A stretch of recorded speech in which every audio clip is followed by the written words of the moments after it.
classless, now I'm headed to class. I'm still 20%, so get your head out your ass. I'm the antonym of the internet, still cleaning up the viruses that you had left. I think I'm falling in love again. Don't stop until you hear the I'm the antonym of the internet, been fighting on new grounds over if my love is valid. Fuck this cynicism, let the colors fly. Don't care, you think it's cringe because it's not your life. She said, do you like waffles? I said, hell yeah. Been watching Equals 3 until 2 a.m. I ain't got no iPhone, but I got a DS with a keychain, a pinky. Her cupcakes are the best. I've been failing my classes cause I don't give a damn. They say the world is my oyster, but the free market's a scam. Everything's been changing since last generation was born, and they won't try to take and change. Use a two-edged sword.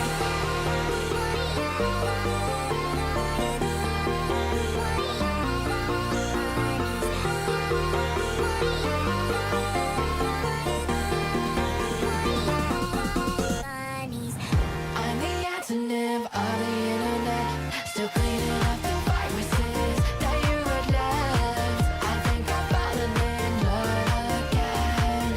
Don't stop until you I'm the antonym of the internet, been fighting on new grounds over if my love is valid. Fuck the cynicism, let the colors fly. Don't care, you think it's cringe because it's not your life. It's never too late to fall in love with the world. Your past is not today, so say your stride with a twirl. Yeah, we've all made mistakes before, that's a fact of life. But once you restate your heart, you'll be just fine. Now with your life, you say it's all mine, all mine. Revel in your friends and hobbies, let your heart speak. Wanna drift to say some shit, just block that internet free. I'm the antonym of the internet, still cleaning up the viruses that you had left. I think I'm falling in love again. Don't stop until you I'm the antonym of the internet, been fighting All right, hey everybody. Oh, wait 1 second. Game capture didn't auto grab, so we're gonna capture a specific window. I fucking swear. Streamlabs has been like really weird lately. I'm trying to wonder if it's like an updates thing or. Okay, now it's just not showing it. It literally just showed it. I just checked this. Oh my god, I fucking. Sometimes auto capture is just like the weirdest shit. Like, it'll work, and I'll minimize it while I'm doing some other stuff, getting other things set up, and it's like, oh yeah, it's not there anymore. Frickin' typical. This is just typical. Like, I literally just said, just match, alright, window title must match, specific window, grab my window. 1 second, I'm gonna restart Doom. I'm having weird troubles with this. Okay, so I want to vent about this a little bit while we get this set up. Wait, nope, there it is. I don't have to exile Doom after all. So, I had some of the weirdest shit happening today when I was setting this stuff up. Oh, well, we don't need to, like, see the whole desk. That was, like, a poorly animated thing for a long time ago. Let's go ahead and drag you back in the corner where you belong, mister. There we are. Just see my face. The horribly, horribly drawn face that I am now bored of. Yeah, sadly I found I have Altier, Lydia, and Suel to blame for horrible components. Altier, Sophie, and Atelier, Sophie 2. I keep saying Altier. Atelier, Sophie 2. God, my tongue does not work sometimes, I swear. Just like glitches out and stops working. 404 error, do not respond. Alright, on to the Forsaken Plains. Who needs plot? We're in hell now. Cool, we're in hell! Oh, man. But yeah, so originally the game opened up. It opened up on my top monitor, even though my bottom monitor is sent to primary and nothing I did moved it. So I had to open it up and then use the Windows Shift arrow key to move it back down. But then it would, like, snap back up for a while. Oh, fun. Ooh. Oh, look! We're being betrayed by one of the angel guys. Called it. Called that so hard. Like, come on. He was obviously untrustworthy. He looks like a Dune villain. Anyway. On the way from there. No harm must come to her. The heart of Argent. Oh, fun. She absorbed it or whatever. Or she's... Why didn't she use her sorcery against us? The true scope of that Human's power. is Unknown to her. Ooh. Interesting. There's all this plot, and all of it's going to result in Doom Guy punching you over the face, let's be honest. I mean, I figure we're going to kill the witch first, unless the witch is actually the secret bad guy. Of course. Ooh, Prince of Hell. I feel like the witch is the scheming vizier. Now give to me what is Oh, wait, they got some kind of bargain. Witch is bargaining with devils. return our God to us. Your god? Close the gate. Ooh, wait, what's this?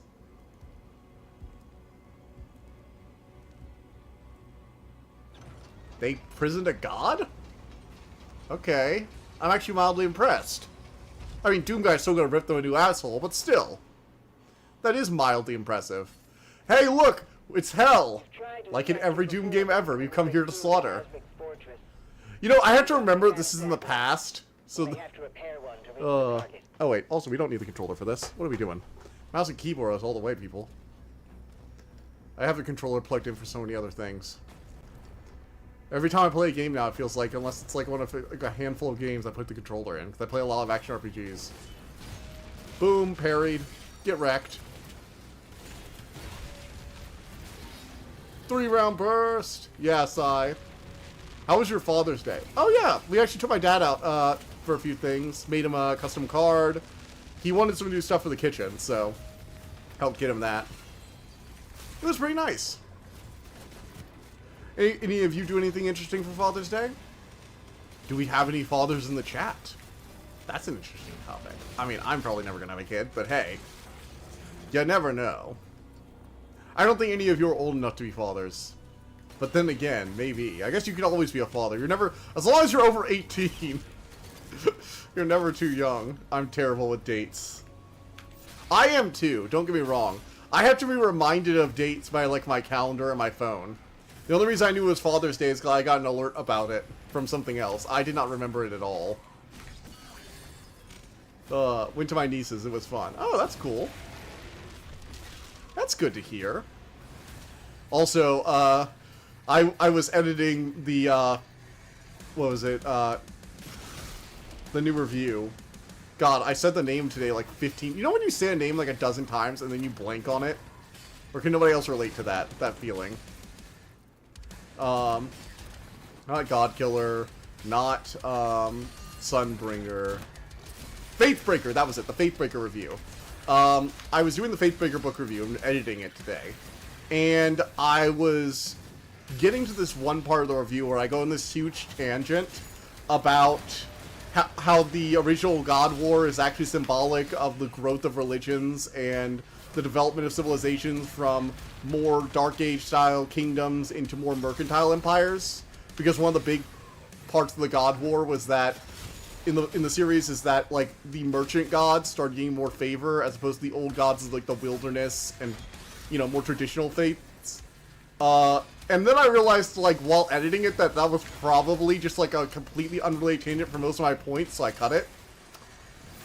I do kind of want to talk about it, though, so it might come up eventually. Starting to think I was utterly spoiled with Atelier Sophie 1's simple alchemy system.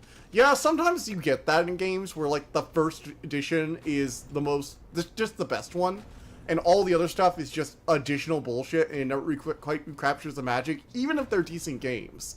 Actually, I'm starting to think the Doom series falls into this category. The more I play it, the more I'm like, yeah, I like the shield, but a lot of the other stuff just isn't done as well in this one. For example, I'm gonna say it again, the animated cutscene kills, I forgot what they're called, the glory kills or whatever. They're kind of boring in this one. And what I mean by that is most of them are just you kicking a guy into pieces or using your weapon on them. That's it. Like, the other one had you, like, ripping guys in half, or tossing their heads away, or shoving grenades down their throats, or whatever. And it was, like, it was very graphically cool. But this one is just kind of, oh, you hit them really hard, and they explode into meat chunks. You know? A little boring. If you're gonna have it, have it. But, like this, see, I just kick him and he explodes into meat chunks. I've seen that one animation, like, a dozen times. Oh, look, I hit him with my mace. And the next one's probably gonna be kicking him again, because they gotta alternate him. Oh, the Mahjong. Oh, you really are getting it. You came back with the Mahjong set. Damn. Looks cool. I've actually never played Mahjong. And, actually, the other day, my mom was actually asking me if I had played Mahjong, because I'm the one who's played, like, every game out there to them. And I'm like, no, I actually never gotten into it. I have no idea how to play. She's like, really? You don't know any of the rules? And I'm like, nope, sorry. No idea how to teach you Mahjong. Because I think she was interested in maybe playing, or she knew someone who played it and wanted to know the rules. But I couldn't tell her anything because I've just never gotten into Mahjong. Gotten into a lot of other random stuff, but I've just never gotten into Mahjong. Yeah, how do we get up there? How do we get up there? Oh, I see. There we are. And running jump. Ah!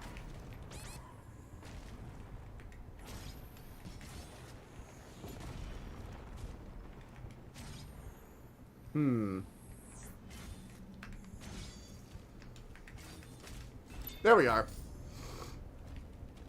That did it. We got a secret! Oh, do I have like max armor or something like that so I can't pick it up? Or, oh no, I have a max extra lives. That makes sense. Mahjong is like a deck of cards. There are several games you play with it. Okay, so it's not a game as much as it is a game piece. A type of game piece, essentially. Same with Hanafuda cards. My mom and I are going to try and learn Koi Koi. Good on you. Alert. Sounds interesting. Personally, I've never really been super interested in learning that stuff myself, but good on you for learning. Whoop. And let's see, it's going to be a mace or a kick. Mace or kick. Oh, it's a mace death blow. That's what I'm saying about them being kind of boring. Like, if you're going to have them, put the spice of the original 2016 Doom in there. Don't put this, like, half-assed, we're going to do the mace or we're going to do the kick. I mean, there are a handful of others. Like, there's the one other one where we rip an organ out and it's glowing and we absorb the power up. But that's for specific bosses. It just feels kind of half-assed. Like, they include the glory kills because they're supposed to be there. Not because they wanted to continue with them. We'll be clear to get one of those Atlins working again. Updating markers. Similar gameplay, not exactly the same though. Oh, so it's more like different rule sets. Sort of like how there are multiple different, sort of like how you can have multiple different interpretations of what a Joker is in certain card games. Like, some card games can function similarly, but the Joker can be different, for example. And and you might, like, the actual rules of how you draw the cards and how your win condition is different, but it's all using the same pieces. And generally uses the cards in a similar way, where, like, the suits are of increasing value, and, like, types of poker. Yeah, that's what I was kind of, yeah, like, types of poker, yes, that makes sense. Sentinel Shrine detected. So, why is there a Sentinel Shrine in Hell? Just asking. For friend. Just curious, you know? Very curious as to what the hell the Sentinels are doing down here. Hey, buddy. I'm trying to buy new shit here. Can you just roll over and die, please? There you go. Good boy. Rolling over and dying like a good little demon. Okay, well this area is a little bit of a death trap. Holy shit. Alright.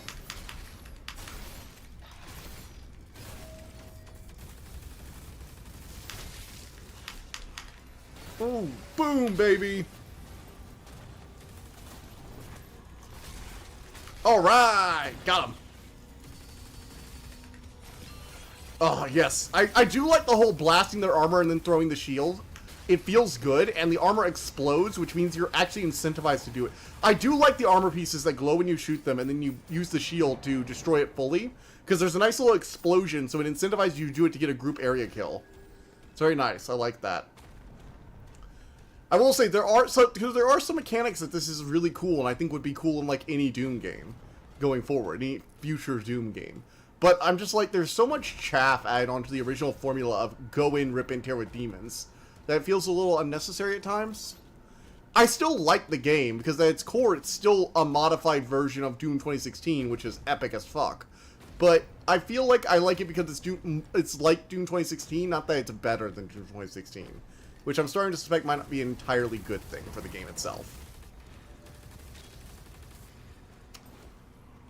Maybe I'm just being a bit nitpicky here, but...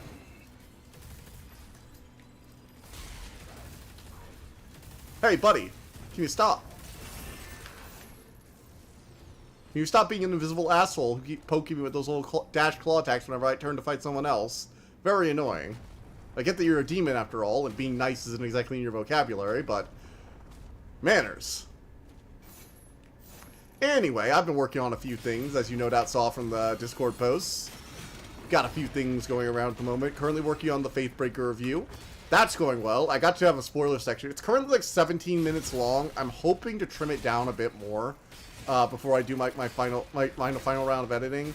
I'm still midway through, going through, adding images, trying to find some of the stuff I still need to find other stuff for. I thought I had enough for everything, but there were a few parts I still need to look up a few new images for. And figure out a way to make them visually interesting, because I don't want it to just be static. I'm trying to give my videos a bit more visual flair. Not like, you know, random effects going off for no reason, but just like more visuals for my book reviews, so that they're not just my character PNG tubering over a static background, with maybe the book cover in front of him. Because I used to do that a lot, and I think that's kind of boring. Okay, so I see the key is up there. There's the purple key. So how do I get up there? Can't go that way. Hey, buddy, die, please. Okay,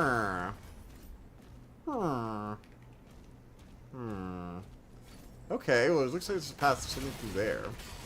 Or did I already come this way? No, I didn't come this way. There are power-ups I haven't gotten. Power-ups! Yay. What's wrong? What was wrong with health kits, anyway? Like, actually, legitimately, what was wrong with picking up health kits? Every time I play Doom 2016, or Doom Eternal, or Doom Dark Ages, I'm just like, what was wrong with this system?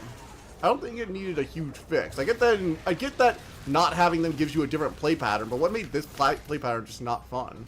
Halo? I mean, like, yeah, but even Halo had health kits. Like, Halo had regenerating armor, but Halo also had health packs, too. Because you had an actual health bar. People forget that. Like, Halo didn't introduce regenerating health. They introduced regenerating shields.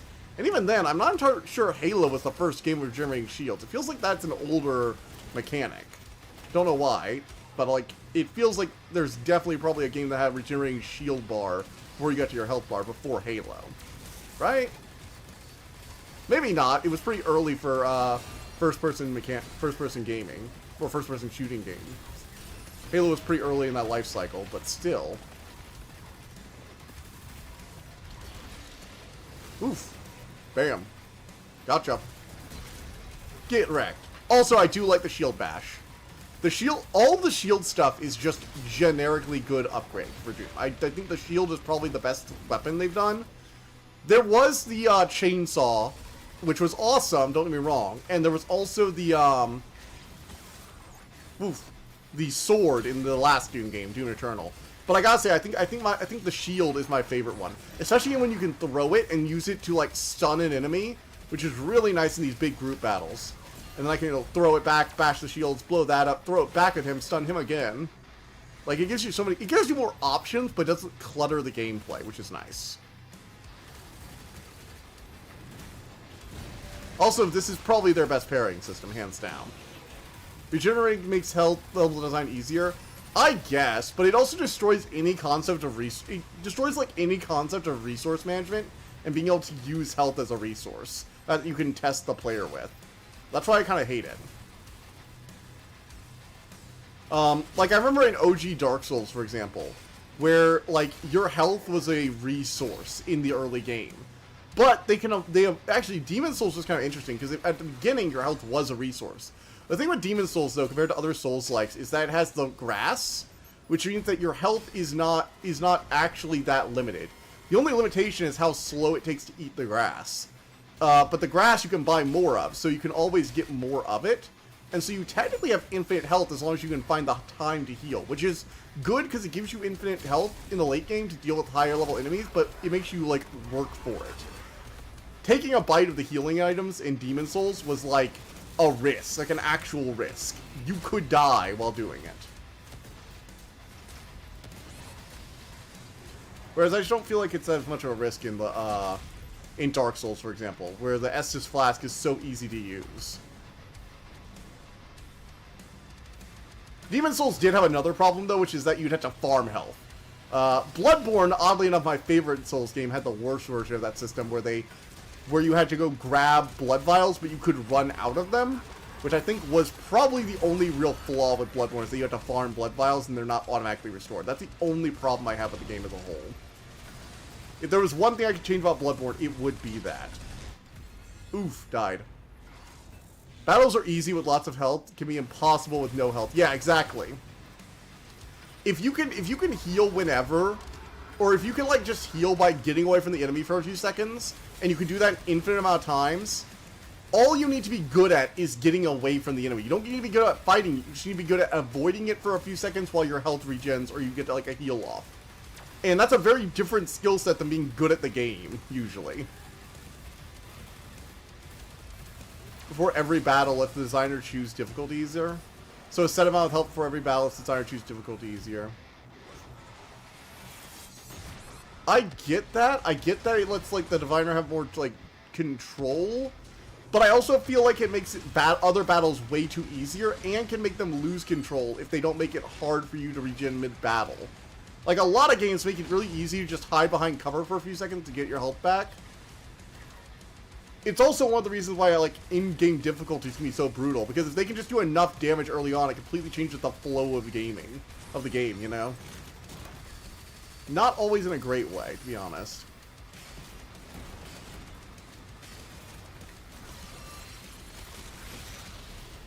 Oof. Bash, shoot, E. Woo! And here with like a set amount of health, you've got health packs around the arena, so they can determine how many times you can go run for cover and heal, you know? And I feel like health packs spread around the battlefield make it more likely that you're going to do the battle like this, where you're going to run around and actually go find all the health packs, you know? Because another problem a lot of like newer games can have is where it's like the optimal strat is just to sit in the corner and spam the enemy, not actually run around, running and gunning, you know? That's why I think boomer shooters have such a unique feel, because you actually have to run around the arena to blast the enemies, avoid their attacks, and get health. Look at me, I'm hopping up on these platforms to deal with these guys, and then coming back down and sniping him while running around trying to make sure I'm killing all the small people. It's like, it's good, it's getting me mobile, and I have to like run around to make sure I'm grabbing more ammo, grabbing more health, making sure I'm recovering my armor. In a normal boss battle, I'd be hiding behind whatever optimal rock there was, pew-pewing the enemies one by one. You know?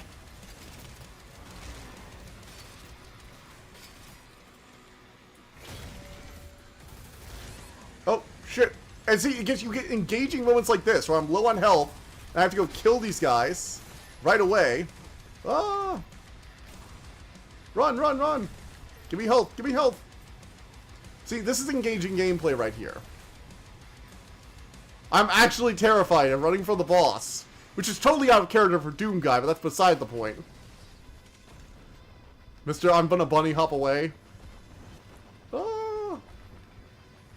Shit, where's a health pack? Fuck, fuck, fuck. And you know what? If I can't find a health pack, I'm gonna just grab as much armor as I can and go. I like thoughtful design. The entire level is part of the battle. Exactly. That's good design.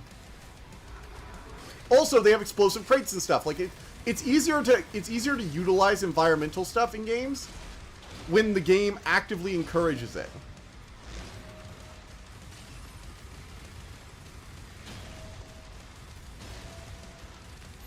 Oh my god, yes, destroy. See, even the destroying his arm thing though, like even that glory kill animation or that like attack animation was just me smashing my mace and his arm fell apart. Like, come on.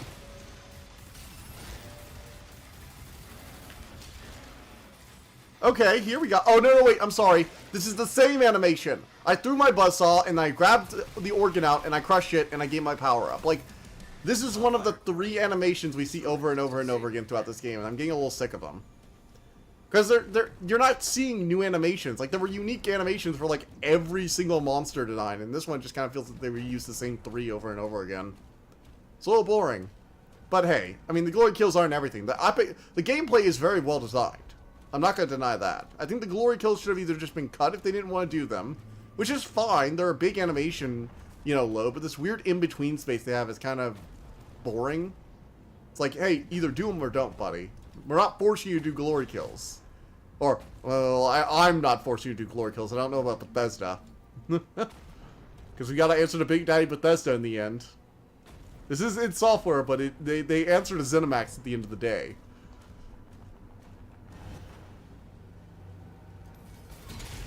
Alright. And we took down the demon turret. Yes, success. I'm also gonna be continuing to work on that dragon animation some more tomorrow, so that's gonna be fun. You know, been doing that. I finally got the wings, or at least the silhouettes of the wings. Good. I did gray and white, and then a slightly darker white and a slightly darker gray to show the back and front of the wings, so I can have that very clear when I'm trying to do my actual line work. Next up, I'm going to do the body as a separate layer. The tail is a layer. The, I'm trying to decide if I should do the body and tail at the same layer. I'm not sure I should. And then I'm going to do the neck, head, and arms. And I'm going to do the arms and head as, like, just a static image. I think I'm gonna add a blinking animation for the head, but that's gonna come later. For the actual head's outlining, I'm just gonna do it pretty basic at first, and I'm just gonna rotate those a bit with the thing. The body will have its own animation for like the undulating line, but that's gonna be more of like a solid layer, and then I'll draw the detailing on top of that. I'm kind of learning the design process I want to have for doing animation. Where I'm layering things properly and not trying to do it all in one go. Because trying to animate everything in one go is just too much. There's too many things you have to keep track of at once. And I'm like, no, I need to do it in layers. I have to do it in layers. I just have to. Have to animate it in layers. Oh, wait, maybe we can go through this way? No, it's nothing down here. Just a few pieces of ammo. Oh, right, I had a rocket launcher. I really did underutilize that thing. See, this is the problem with me. In Doom, I will freely admit I underutilize rocket launchers. In every Doom game, I've done that. Because it's hard for me to remember to use a rocket launcher when in every other game, it's like a rare item you shouldn't waste the shots of. But in Doom, it's like rocket launcher ammo's everywhere and you should be using it all the fucking time. Ugh. I just gotta get a new weapon in my workflow. It's fine. All in one go is after you already know what everything needs to do. Exactly. Exactly. Very, very true. So I'm getting more used to like animating on layers and doing everything properly. And yeah, I think it's going good. I love the way the wing silhouettes have turned out. So hopefully I'll have a dragon animation to add to my little test animation library. Might even post that. Honestly, if I get that one well enough, I might post it on YouTube as like a little animation short. So we'll see about that. I am going to try and post a short. I think I'm going to use some stream footage for one of the next ones. One of the funny bits from one of our streams. Either that or funny bits from some gameplay footage I have lying around. And maybe do something with that as well. Just to try and do like a video each week. Even if it's just a short. Because I feel like my videos have become really spread out. And the shorts help keep me a bit in the zone. So yeah. Oh man. I am still working on the animation for you as well, Frederick. I'm gonna have the next few like rough frame outlines for you for that animation I was doing for our TTRPG session. I'm working on that still. So tomorrow I was gonna work on 2 more frames for that, alongside working on the dragon body frames. And I'm also going to see How to Train Your Dragon remake. It's probably gonna be whatever. But I like to see it before judging it. The Lilo and Stitch I've heard enough terrible stuff about that I'm just like, I'm not going to. And this is not technically a Disney remake, it's a DreamWorks remake, and I actually haven't seen any DreamWorks remakes, so I'm not going to judge them too harshly yet. I assume it's basically just a shot-for-shot remake, but that's about as good as remakes can get. So, you know, or the modern remakes can get. I want to emphasize that because I think remakes have started getting a bad reputation because of Disney. When in retrospect, or historically, remakes have had a lot of good examples over the years, and I'm really frustrated by Disney sullying the name of remakes. It's not like there haven't been bad remakes before, but I feel like a lot more remakes nowadays are bad as opposed to, like, potentially good. Like, Disney has really, like, destroyed the idea of remakes as anything other than utter garbage. I'm upset about that, actually. I know remakes have always been somewhat controversial. There are always people who are like, the original was better, or untouchable, or whatever. But I think there have been legitimately good remakes over the years, and Disney has kind of just, like, taught people to not expect anything from them. And by proxy, the rest of the movie industry, because Disney has basically become the movie industry.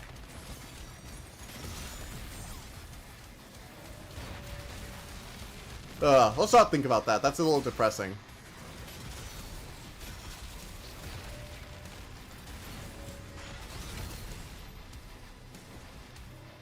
Hey, mister!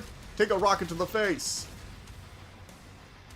The issue with remaking a classic, remake something that was good but has room to be better. Exactly, or something you have vision for. Like, that's the other thing. It's like, you can remake good stuff. The Thing, both the original and the sequel, the remake, are good. They're both good movies. But the new movie clearly had a visual effects vision. A vision for how the effects could be improved. And not just like, you know, made live action. I hate it when improvement is just making things live action. That's not an improvement. It's a change in medium. That is a completely different thing than improve. But a lot of people would disagree, weirdly enough. Also, I got a copy, I ordered a copy of, The Day the Earth Blew Up for my Plex server. So if you want to watch that sometime soon, Assembly, let me know. It should be in tomorrow, I think. I want to support the DVD release, because it's literally the only way I can tell Warner Brothers, hey, do more stuff like this, please.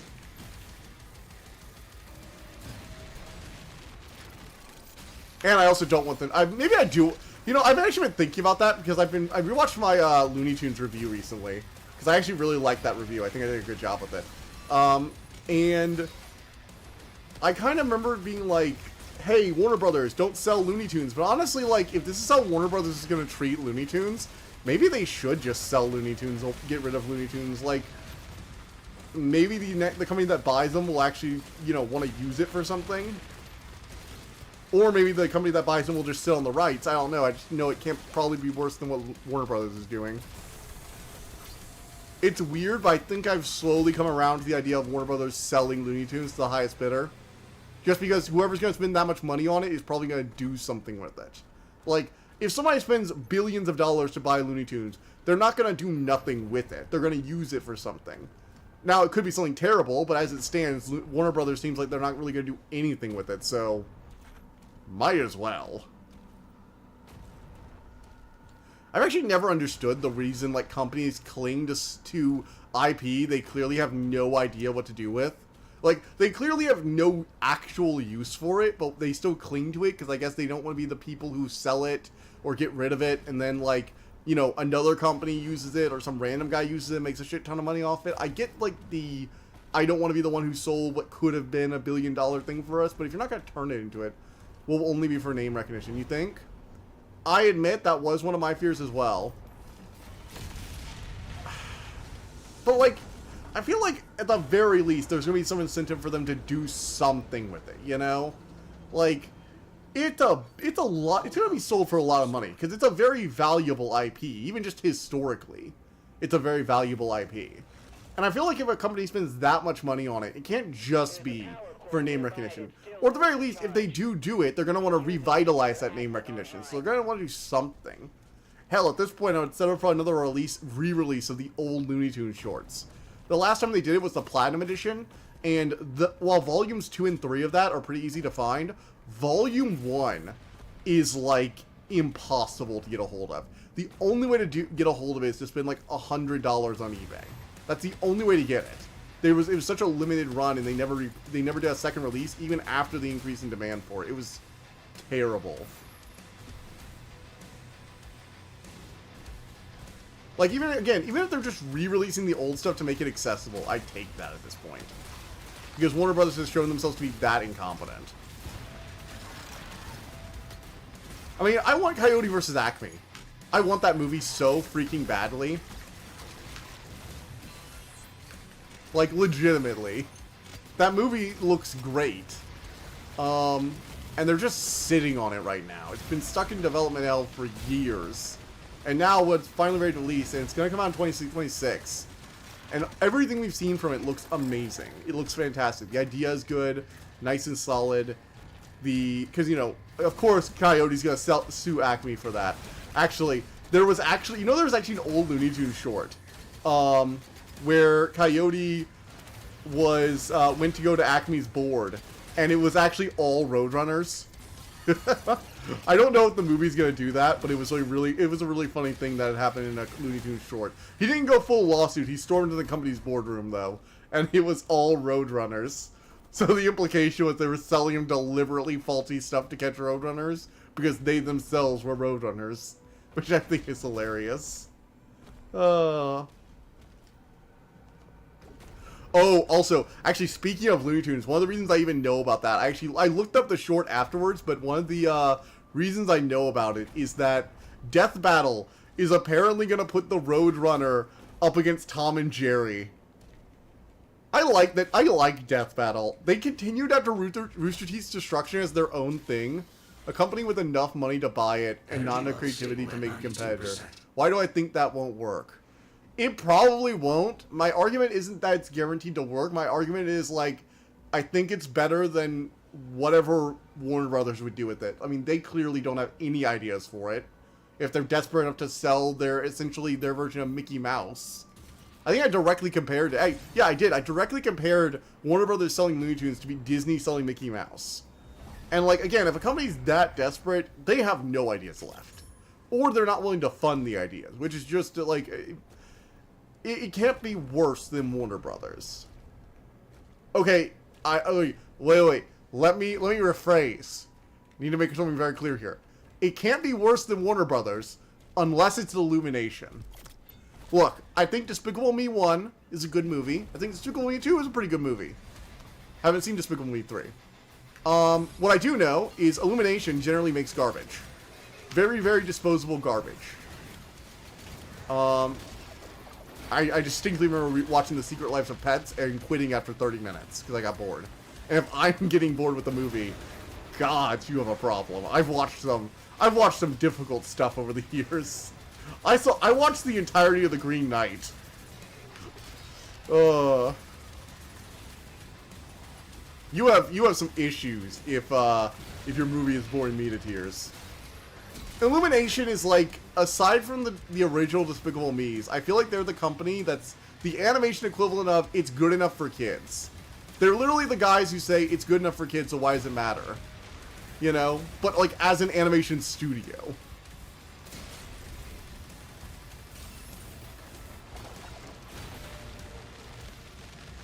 Oh man. So as long as Illumination isn't the buyer, I think we're good. But god damn it if they are. Well, get ready for the minions to get joined by Daffy Duck and Bugs Bunny. Oh, that sentence made me deeply depressed for some reason. Oh, gods. The minions showing up in advertisements with Daffy Duck and Bugs Bunny makes me deeply depressed for some reason. I don't know why. Oh, man. Classic Looney Tunes, though, is still really good. I managed to track down copies of Volumes 2 and 3, and then tracked down, in air quotes, some of the stuff from Volume 1, he says, getting around where exactly he got that part from, because it sure as fuck wasn't eBay. And it's good. Like, there's a lot of really good shorts that people should still totally watch. if there's one thing I've ever been upset about with TV, it's that we don't have reruns enough anymore. TV reruns were kind of like the best background filler material, and they helped keep old stuff alive. I don't think TV was a perfect medium. In fact, the inability to pause was definitely one of my most biggest frustrations as a kid. But like, man, there are moments where I miss reruns, where I could just go on and some random show I hadn't thought about in like 5 years would be on to be like, oh yeah, this was really good, wasn't it? And I'd sit down and watch it and get a desire to rewatch the rest. And it's that kind of naturalistic recursion for viewers that you don't get anymore. Sure, it can pop on your Netflix homepage, but like that's not really the same thing, because it still requires an active like desire to watch. And if you're going to Netflix, you already probably have something you're going to watch anyway, or you're looking for something new, There's not as much as that put on this rerun I just thought about because I happened to glance at it thing. I'm sure it happens, occasionally, where people see stuff and they're like, oh yeah, I saw something about that. I remember watching that a long time ago. Oh look, we found an action figure. So okay, this is the thing I'm wondering about. Does id Software have like a deal with Pop Funko? Because these things look a lot like Pop Funkos. There's the key. Okay.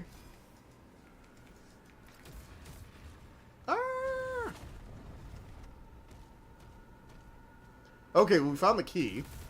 Let's go get it. How do we get it?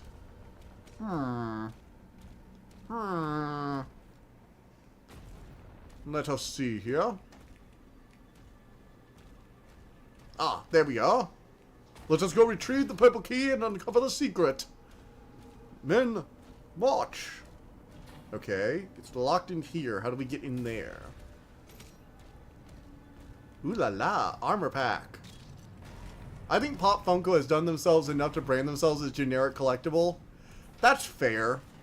They do have some good ones. The Alduin Pop Funko is probably one of my favorites. It's like more of a solid piece, and they actually did like detailing.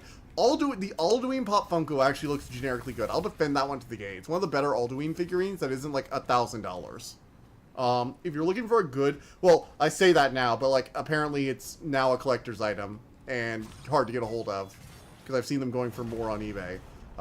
That's the other thing with Pop Funko is they turn themselves into a collectible while having like weirdly limited runs of some things.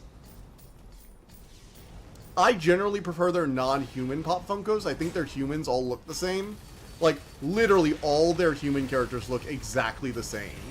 So, unless it's like a dragon, I tend not to go for Pop Funko. Like, the Vivek figurine, for example, that I got, like, used from somebody. I forget, I think it was like a gift, actually. Because somebody learned I played Elder Scrolls, and they saw Elder Scrolls on something, and was like, oh, yes. And they picked it up. And the Vivek figurine is, like, essentially just a meditating human figure, painted skin. It doesn't have any, like, it's not that unique looking. And that was one of the more unique ones. But the head shape and, like, all the human figurines look the same. But a lot of times they do more interesting designs for things like Spyro or How to Train Your Dragon. They still have the Pop Funko look, but they're willing to actually make them look cool. Oh, their Godzilla one. They have a big old Godzilla one. It's actually really cool. It feels like a bit more premium than their usual materials. The larger one, at least. And it actually, like, has pretty good detailing for, like, the ridges and stuff like that. So I would recommend their non-human stuff. It's just that their human figurines, like, all use the same, like, 2 to 4 models, I think. And they just, like, skin them. Whereas the non-human ones, they tend to make actual unique designs. It's something I've noticed about them as a company. They tend to not make great human figurines because all of them are made from the same cookie cutter mold. It's weird that they put so much effort into, like, because, like, they could have, like, a generic dragon body shape, you know? But they don't. They have, like, you give dragons unique head shapes and the unique body shapes, and they do all the little detailings right. I mean, the Alduin figurine is, like, a stone gargoyle look to it. Versus the Toothless one, which has more of a Pop Funko look, but gets all the detailing right on him and has this, like, personalized head shape. And They're in the spiral one has a different head shape, and the smile one has a different head shape. They all have like different parts, whereas a lot of the human ones just kind of have generic pieces. Because, you know, it's just humans. They all look the same. Says the dragon. Not casually being speciest at all. Alright. But no, I do genuinely think that Pop Funko does humans, like, poorly.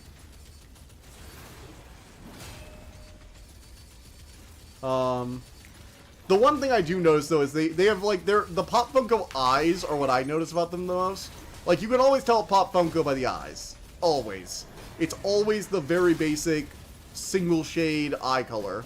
Usually, like, a basic black or a basic green or a basic red. I think those are, like, generally the most common colors, is black, red, and green. On the humans, black on, like, everyone. That's one of the other big reasons. Like, other things can have other eye colors, but no matter what your eye color is in the show, you're gonna have black eyes if you're in a Pop Funko. And you're a human. Always. It's weird, because they have other eye colors, they just don't use them. It's bizarre to me.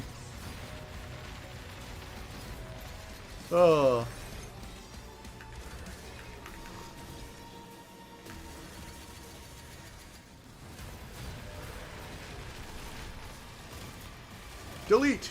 Delete! Get deleted! I love this 3-round burst shotgun. I think it's great. Rocket launchers!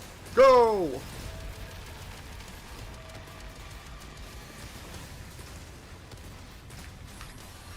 Boom! Gotcha. So yeah, that's my general thoughts about that. I think collectibles are fine, as long as they don't consume you. Like, I grab Dragon Stings, I have several Dragon figurines, I have a bunch of stuff. But I don't buy them en masse, at least. Not really, I just kind of have some that have built up over the years. One of the things I do is, like, I don't buy a huge number of collector editions. I buy one, like, maybe once every, like, other or every other year or every, like, 3 years, I might buy one as, like, a treat. And it'll almost always be akin to modern abstract art, overvalued and overpraised. Again, I think that there are some good things about Pop Funko's design. They do non-humans pretty well. And they tend to put much more effort into, like, big franchises sometimes. Although, other times they can just ignore them completely. But I feel like a lot of their designs are very derivative and very samey. Which is my main problem with them. I don't have a problem with their art style. I have a problem with the fact that they don't utilize their art style well. Like, again, the dragons are very clearly in... The dragons I talked about are very clearly in Pop Funko's art style. They're very clearly using Pop Funko's eyes and the general, like, basic shapes. But they give them a uniqueness to each dragon that the human figurines sorely lack outside of, like, clothing or skin textures. Or not even skin texture, skin color, let's be real here. Like, the most interesting humanoid figures are things like Vivek, where you have, like, the dual skin tone and the pointy ears. And even that's, like, really bare minimum.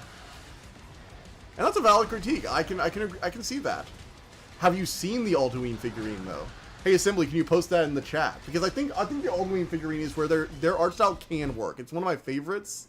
And it's one of the few that I actually, like, legitimately love, outside of it just being a dragon. It's one of my favorite looking figurines, period. It has a nice hefty base to it, too, so it doesn't feel like it's gonna fall over. Actually, a lot of their dragons can have that problem, too. I got the red eyes and the blue eyes, and their claws are so basic and thin to match the show that it feels like they're constantly about to fall over. Like, nobody tested how these things are supposed to stand on a shelf. Those are rush jobs, very much so. Also, the Alduin figurine was years ago. That thing has been out of print. What do you say? Is it print? No, it can't be print. Out of production for years, like over a decade at this point. So the Pop Funko who made that one was a very different company too. I will say I really do like their new larger Godzilla one. It's one of the new ones I've gotten, and it looks really good in my office. So I will say that is really nice.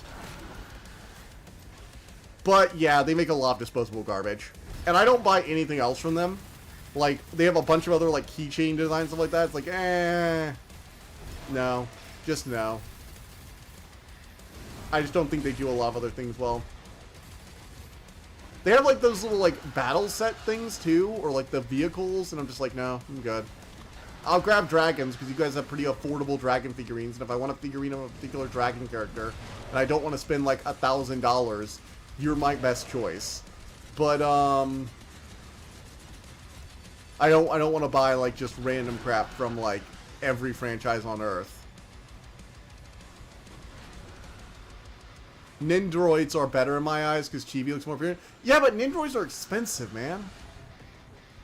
They are. And that's the thing. I don't want to spend a ton on figurines. Like, I don't. I don't want to spend... even, like, $80 is too much for me. I just don't want to spend $80 on a figurine.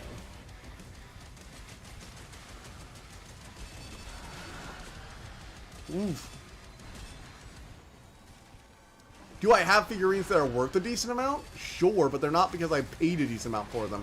The figurines I have that are worth a lot are like the handful of Pup Funkos that people really, really want for some reason and are no longer in production and are worth a lot as a result, like, retroactively. Like, I nearly lost my Alduin figurine one time and I was, like, really annoyed because I knew I was never going to buy one again because it was now gotten expensive secondhand.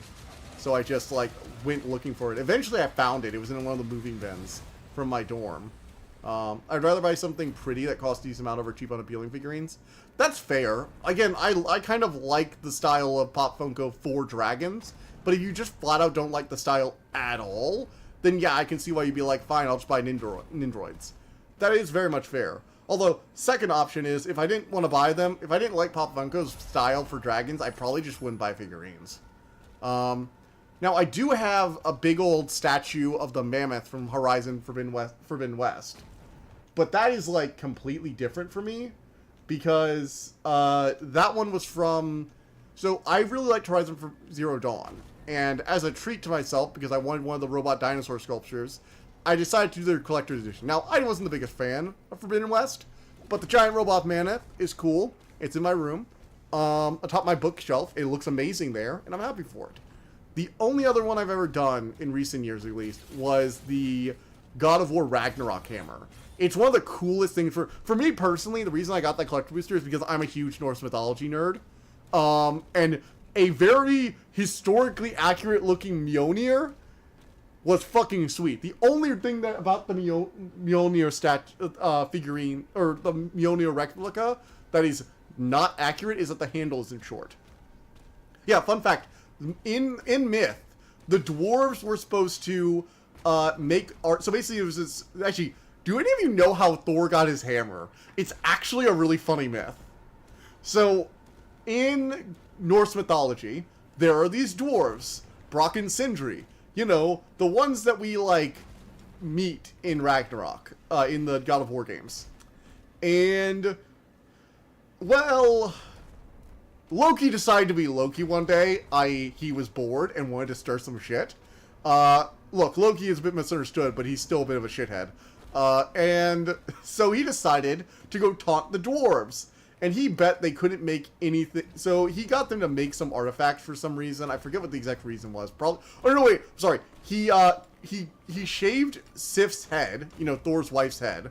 To stir some shit. Sorry, I forgot that part. He shaved Sif's head. Sif was the goddess of fertility. Her golden hair was a big part of her whole image. And Loki shaved it off while she was sleeping. So Loki was supposed to go to the dwarves and get a replacement wig made of gold, obviously, because can't not be gold. This is Asgard we're talking about. And while he was there, they made a few other artifacts, including, like, oh god, I think Gungnir, and I don't think it was it Gungnir? Yeah, I think it was Odin's spear was made there too. I know that Freyr got like a collapsible boat that could fit in your pocket. Yes, the man got a whole Viking longship that could fold up and fit in your pocket. Which kind of sounds awesome now that I'm saying it out loud. Alright, so how do I get up there? Maybe I go around this way? Anyway, Loki went ahead and was taunting the dwarves. I was like, oh, this is clearly the peak of your craft. You're never going to make anything... I bet you can never make anything as good as all this ever again. And so the dwarves are like, okay, fine, we will, But guess what? If our new 3 artifacts are judged to be better than the old ones, we get to get your head. And Loki was like, deal, because he's an idiot. He's a Looney Tunes villain. He's a Looney Tunes character. What'd you expect? So Loki and his big mouth got in trouble, and he started to realize the dwarves might make something more impressive than what they made before. And so he was like, alright, it's cheating time. And so he tried to distract them, but it failed, because the dwarves are actually really good at this shit. And they made a bunch of artifacts. And again, there were several of them. I forget what all the artifacts were. Oh, one of them was a ring that split into 9 copies of itself every 9 days. Which, yes, would eventually blanket the entire planet in gold in only a short amount of time. No, we are not supposed to think of the ramifications of that. My God, I don't know how to get up there. I just need to get to the top of my robot suit to put my battery in. However, the greatest of the artifacts they made was Mjolnir. However, due to Loki's distracting of them, they ruined some of the metal. And so the only flaw of the hammer, the greatest weapon in all the 9 realms, was that it had a slightly shortened handle. But it was so amazing and awesome and powerful and deadly, which the Asgardians were totally into, that they were like, oh, this is obviously the best one. And this is where it gets funny, because Loki suddenly realized, oh shit, I owe the dwarves my head. Fuck. And so he tried to run, but Thor was having none of that and brought him back to the dwarves to answer, because he was still pissed off about Sif's hair. And the dwarf, and then as the dwarves prepared to cut off Loki's head, he was like, whoa, wait, I said you could have my head, but I said nothing about my neck. Yes, that's actually the loophole he used. Man tried to lawyer his way out of a headsman's execution. Classic Loki. Classic Loki. So the dwarves were like, you know what? That's fair. And so they sewed his mouth shut instead, which is just one of the funniest comebacks I've ever heard. So Loki had his mouth sewn shut, and it was probably a nice quiet few days in Asgard for a decent while. You know, until he got unstuck and killed Balder or whatever. Loki, always the problem. Until the Asgardians are even more of a problem. Anime figure... I really need to get over there. Damn it. Isabel! Hey look, it's Isabel and Doomguy Nindoroids. Hello, Isabel. Where is Isabel? She should make a cameo. Why didn't Nintendo... You know, I really wish Nintendo wasn't so stuck up that they would make a cameo. Like, if Isabel had been any other character from any other franchise, you know, from any other company, you know that company would have been making a crossover here, where we would have gotten to see that character skipping through the fields with Doomguy in like a post-credit scene or whatever. But Nintendo is so family-friendly focused, they're never going to do it. And that angers me deeply. Thankfully, we always have online fan art and animations. Alright, time on to chapter 11. I actually got some new stuff in this one, so that was kind of nice. So we begin our Atlantean assault on a fortress in hell. Giant robot mech time. In total, I got 6 anime figures. Okay. Oh, wow. But yeah, so I have a replica of Mjolnir, and I have a giant robot man. And those are basically my expensive ones. The only other thing I can think of that's, like, impressive are Bionicle figurines, which I like. I have, like, the new the Takanuva Dark Light Shadow one. And I also have a dragon figurine holding a book. I actually used it as a model, a reference model for my character when early on. It's technically just a D&D Dragon Librarian model, but I got it custom painted at Little Wars, which is a game shop near me. I found someone who knows how to actually do like good figurine painting, and I paid them to paint it, and it turned out really, really nice. It's one of like my favorites. I think I posted it. If you look all around, I think you can probably find images of it in my really old videos. It was actually in my intro. I used to do this intro where I like held up the figurine and kind of like panned over stuff. It was really cool. I actually kind of want to go back to doing something like that, maybe like animated, maybe not, in the future. Because I actually was rewatching some of my old videos and I just loved my intro.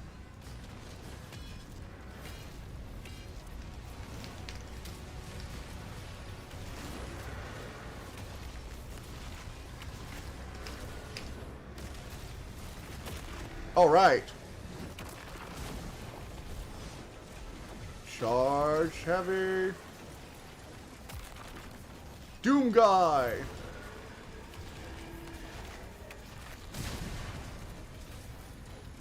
Oh man, I'm not great at mech.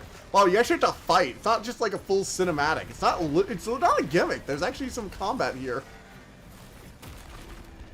Alright. But yeah, those are like the ones I would consider like my expensive figurines. Everything else is pretty cheap Pop Funko fare.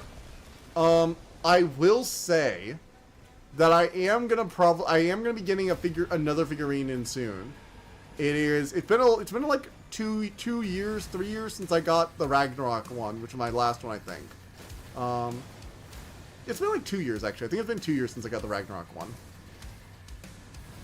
Or almost 2 years. It will be 2 years by the time it gets in. It's gonna come in 2026. I went ahead and ordered it. The Claire Obscure did something really cool actually. Because a lot of these games that like offer these like cool figurines for the games are like, hey, you gotta pre-order it. And Claire Obscure had already come out, and I was like, oh man, they probably have like some really cool figurines and like collector's editions. That's the annoying thing with me. I don't like to like buy things from things I don't like.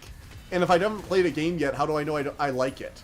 I only really allow that with franchises I already have a pre-existing like for, and will like the figurine even if the game it's in is, you know, trash, because I like the franchise as a whole.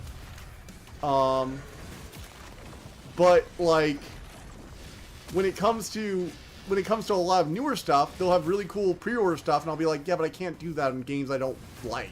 I don't care how cool it looks. If I don't like a game, I'm not going to support you like that. And even if I do like it, I tend to have pretty decent taste on occasion. I remember Elden Ring. I would have honestly expected the detail of the gummy figure was expected to be $100, or at the very least $80. Yeah. Now, the Claire Obscure, though, they did have a deluxe edition. And not only is it coming with a figurine, it's coming with an art book. And I like having books. I like books. Books are cool. Art books especially are sweet, because you get to see, like, old designs for stuff.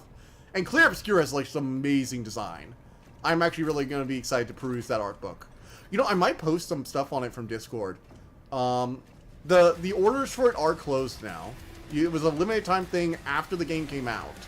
But it was after the game came out that they started offering, like, the collector bundle thing. It wasn't including the game. It's just its own thing. If you like the game, here's a cool figurine of the 33 pillar, or the paintress in the pillar, and an art book, and a display thing, and some more, you know, behind-the-scenes stuff. It's literally just, hey, are you a fan of this already? Then cool, here's extras for you if you'd like to. Which I think is a better way to do it than to do the stupid, hey, you want to pre-order a game, like $300 version of a game you've never even played before? I don't know. Something about that has always, like, rubbed me the wrong way a bit. I mean, I'll do it for franchises I already like because it's basically like buying it for the previous game. Like, buying the God of War Ragnarok Thor hammer is more like I already knew 2016 FOMO. Yeah, I get that. It's why I don't generally participate in it. Like, I bought the Horizon one because I think having like a robot dinosaur looking thing, even if it's one of the new designs from the new Forbidden West, is cool because I like Horizon Zero Dawn. Not even the biggest Forbidden West thing, but I like it because it's, you know, Horizon Zero Dawn-ish. I would have liked the T-Rex more, but that was a pre-order thing, and I'm not doing that shit. I also just didn't have money back then, but I probably wouldn't have done it regardless because I hadn't played the game. So that's generally my policy on it. If you already like the franchise and would like to support that franchise, and you know you're probably going to like the game anyway, like the God of War Ragnarok, let's be honest, that was pretty much a sure bet that I was going to like that game. I doubt that the team that made the first one could have made a bad one. And even Forbidden West, I didn't, like, love the second one, but I didn't hate it either. It was fine. It wasn't as good, but it was still decent. However, with newer titles, or even just titles that, like, I'm not confident in the franchise anymore, I just don't see the point. I also don't see the point in doing it when I'm not sure I'm even going to want to play the game. Night Rain, I thought about, but I was like, it's actually the curse of From Software things. This is actually, okay, this is something funny. So, I love From Software. I love, like, all From Software stuff. Except for Armored Core. I'm not a huge Armored Core fan. But all the other stuff they've done, I've been a fan of. Even the things I didn't, like, love as much as Dark Souls or Elden Ring, I still liked, you know? And I have wanted to get one of their deluxe editions for a while, because I also think they're just a company worth supporting. They're a company I would like to give more money to for cool stuff, because they have shown they're willing to make quality products. And I wanted to get the Elden Ring deluxe kit, but I didn't have money back then. And then I wanted to get the, what was it? Oh, also the other reason I didn't do the Elden Ring one is because it also sold out immediately, from what I understand, too. So even if I had wanted to, I probably couldn't have gotten it. And then, Night Rain, well, not Night Rain, oh god, what was it? Shadow of the Erdtree. What am I out of ammo for everything? I'm out of ammo for, like, everything. Damn.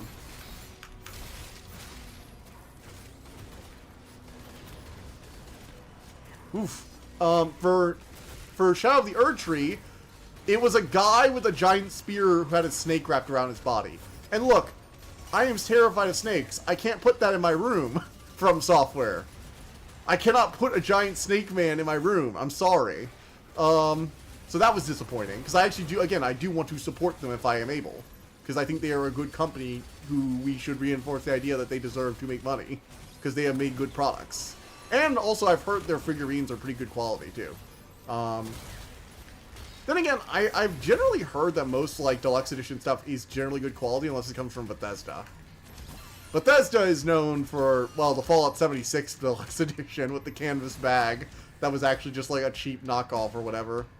So do be wary of scams, but... So, From Software had that, and then Night Rain came out, and I'm like, yeah, but Night Rain's a multiplayer game, and also I'm just not sure I'm going to get attached to this game, or these characters. So I wasn't as confident in the product, and so I did not do it. I'm still not sure I'm even going to play Night Rain. This is sacrilege for a From Software fan, but I don't even own a copy of it yet. I've not decided if I'm even going to play it yet, or stream it. I do not own a copy. I probably will play it, but I'm not, like, enthused on it, so I'm not going to get something like that for it. Because I'm not just going to buy something to buy something. Capitalism. Sorry, I'm not going to do that, capitalism. I know you love to make people buy stuff just to buy stuff, but that's not how I operate.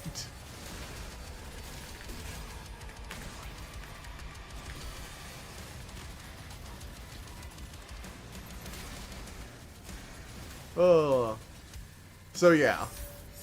That's my general idea. It's like, don't feel ashamed about buying a deluxe edition, but only buy it if you're, like, actually sure that you're okay with it. Basically, would you like this even if the game is shit? Will you like the figurine enough to buy it for that price even if the game was shit? That's a good way to describe if you should get it. You should never get it if the answer to that question is no. Ever. And never buy deluxe editions just for, like, extra skins or whatever. Unless you really like the company and want to give them money for some reason. But most companies that offer stuff like that aren't generally companies I want to give extra money to. So, I also recommend not doing that.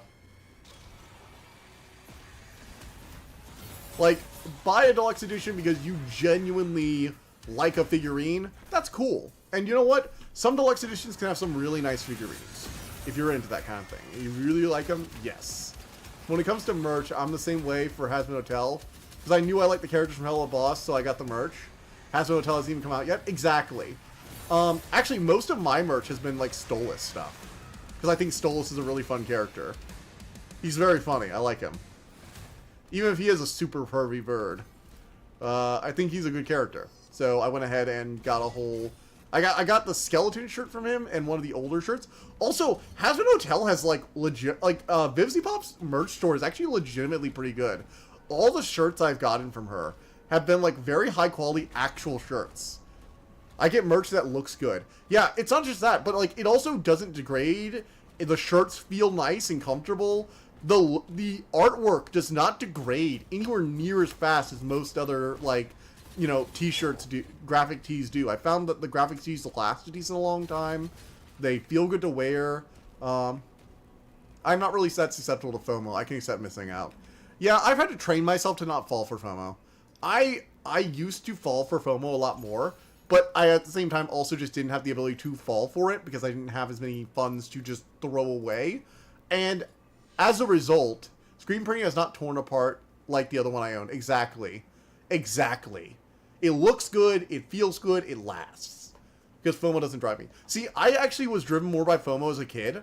But now that I'm an adult, I've missed out on so much FOMO as a kid, thanks to my parents telling me no. It's one of the things I will thank them for, so they did teach me not to fall for FOMO. Because I fell for it so often as a kid, but I couldn't have the means to really engage with it, that by the time it actually, you know, I actually had the means to do it, I realized I shouldn't. Which is good. You know, it's a good thing I realized that. That's a good thing. Alright, I went ahead and mastered it. So yeah, that's my general opinion. Again, buy stuff that you would like to support, or that you would be happy owning regardless of other external factors. Like, actually, do you really want this?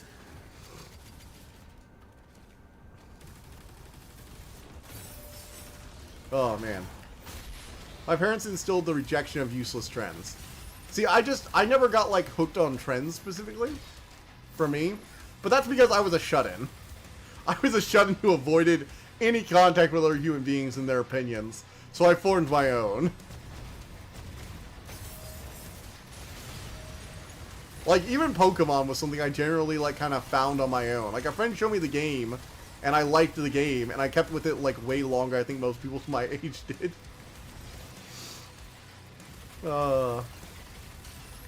Not because there were other people who thought it was cool around me, but because I just liked it.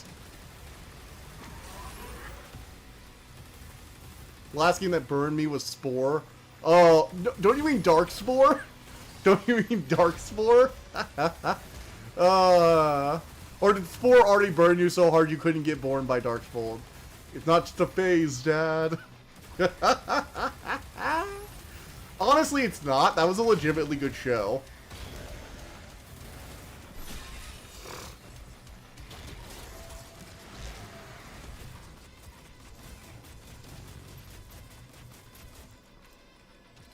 Alright, come on, shotgun. Where are you?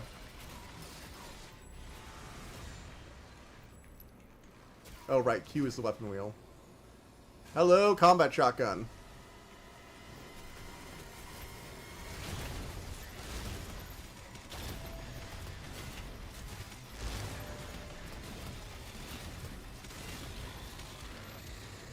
Okay. Never played Darkspawn. I wanted an evolution, and Darkspawn never even claimed to be that. Despite not understanding it, because they saw how much positive change it had on me. Yeah, some shows can have a very positive change on people. Media can be, like, very defining for you when you're young. The stuff you watch can very much, like, influence you heavily. But, like, in a good way, I generally find. I mean, there are some shows that are just, like, trash, but I've never seen them, like, negatively influence people a ton. But positive influence in shows can be so good. I put myself out there during LSNSA due to LMLP, yeah. Which is part of the reason we became friends. And I didn't have that until I met you, and look how I was. I was an edgy little weirdo. I mean, I still am a little bit edgy and a little bit weird. Okay, a lot weird. But I'm not as edgy anymore. That's what's important, I guess.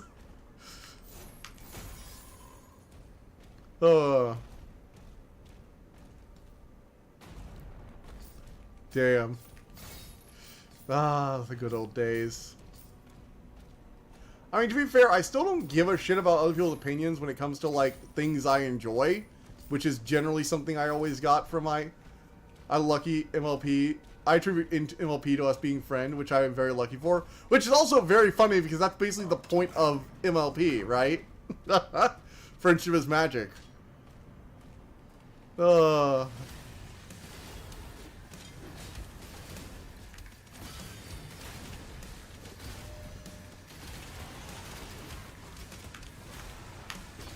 Bash. Doom. Get wrecked. Wide shot.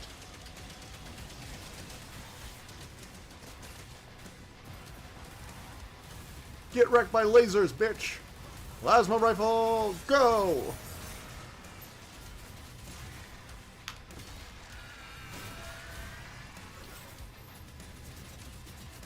Get needlered. literally can't state enough just how drastic a turn finding MLP was for me. I literally wouldn't be in this plane of existence not for that, and the community it spawned in the golden days. I was a Twilight Sparkle growing up. What's the point of friends when I'm too busy with my studies?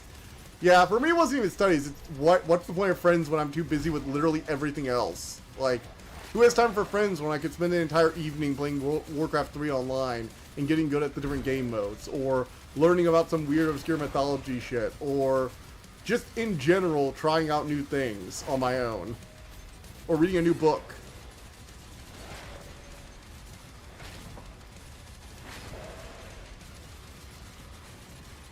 Hello, mister. I already killed you, didn't I? I put your head up in my thumbnail. Hey, has anyone noticed that the thumbnail's been getting bloodier and bloodier? I think I put that in the Discord chat earlier today, but did you guys notice that every thumbnail has gotten bloodier and bloodier, and now they're the heads of two bosses sitting outside, right next to the, in between, like right, sandwiching the "and" in the rip and tear text. We need you at the command station. We need you at the command Opening a portal station. now.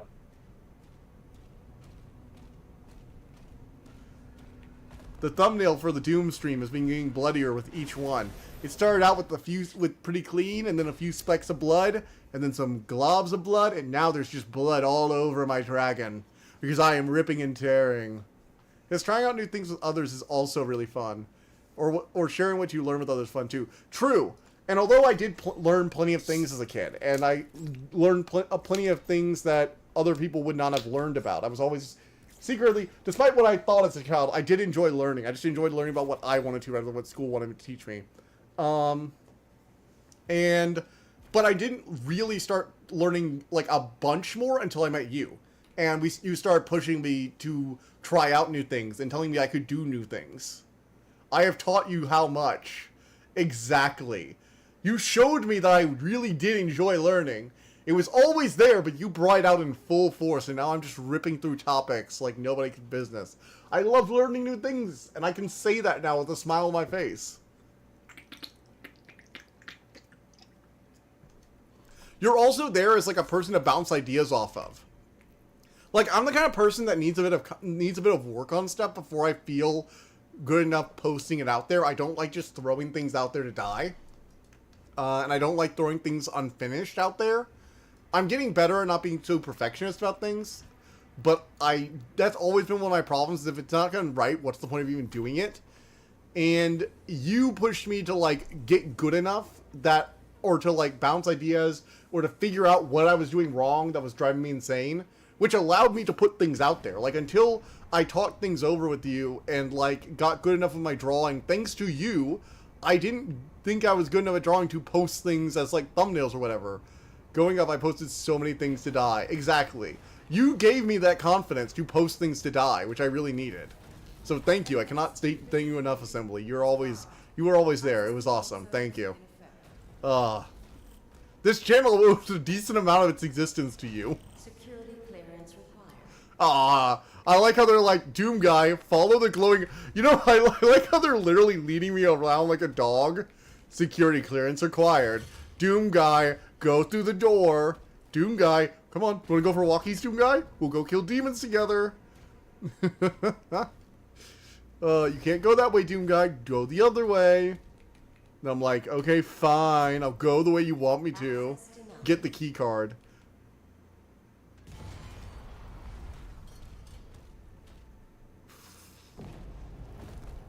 It's actually hit the button.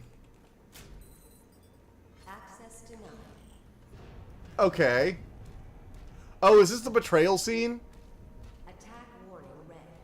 Oh, this is the betrayal thing. Got it, got it. Remember the fat guy was gonna betray us? So this is where we're getting betrayed. All personnel. Just like old school Doom. Just like, yeah, they kept the colored keys. Classic retro gaming. Find a way out. Attack. Scramble the air units. All hands to battle stations. Hello. Oh, look, we're going through a vent. Hey, do anybody have vents on their gaming bingo card? Because if so, you got bingo. You just get bingo automatically because vents are here. We're crawling through a vent. I mean, we're not really what kind of sized vents are these, actually? Like, Doomguy is a massive behemoth of a man, and he is standing up with no problem in these goddamn vents. I mean, even if he's crouching, is he crouching? The man was not crouching. Doomguy was walking through these vents. Okay, how are vents this large in games? The Brony community was in its golden years of shipping.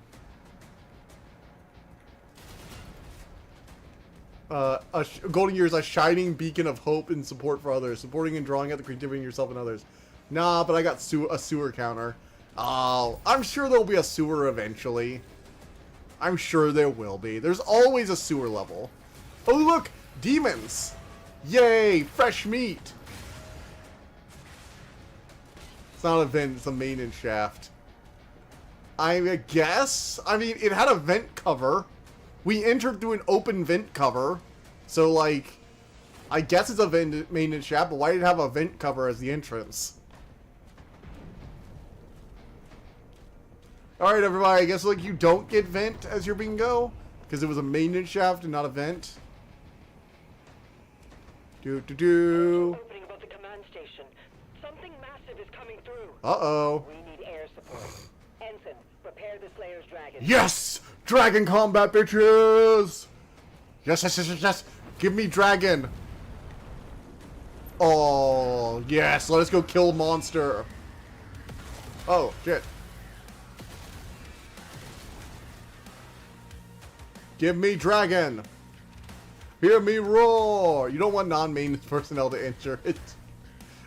Sure. I have no idea what I'm supposed to... I guess hop over... Can I not hop over this tentacle? Come on, game. Don't put an invisible wall there. Don't you dare gate me with that stupid invisible wall. But I want to get this stuff, and I don't know if I'm able to come back up here. Fine, game. I'll jump down like you clearly want me to do. Meanies. Stupid invisible wall bullshit. Metal cover of proud to be in Brony place. To be fair, I did start the stream with an Antipony. Or whatever that song is, so...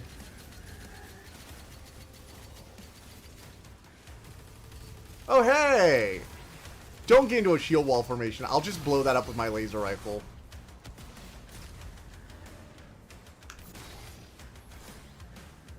Access denied.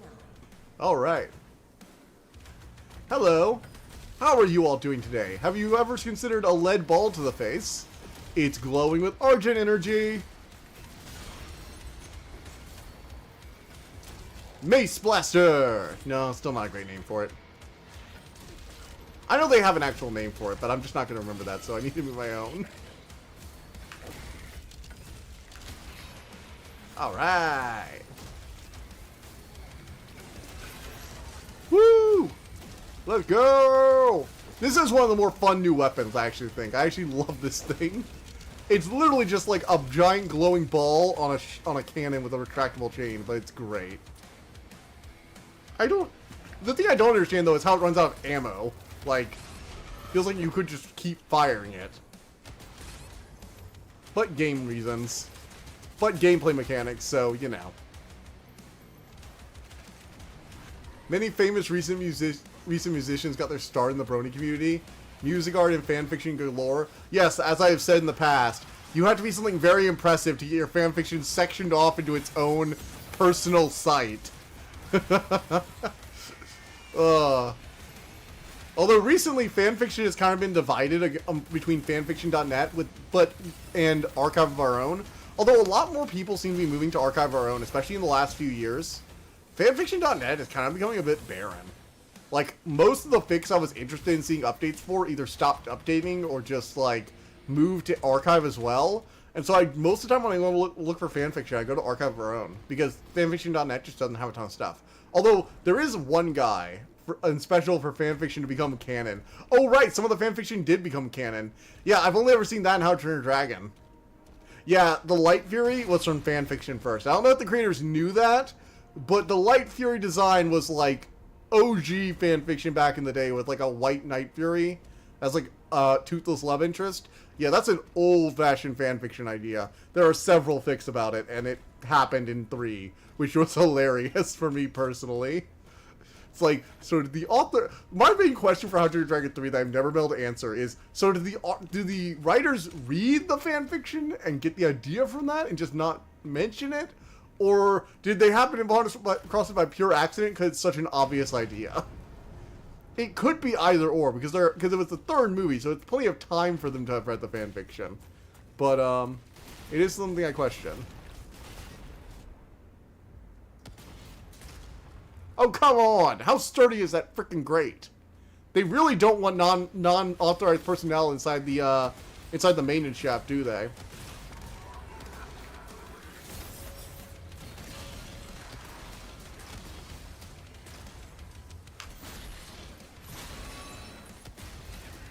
Alright. Boom, baby!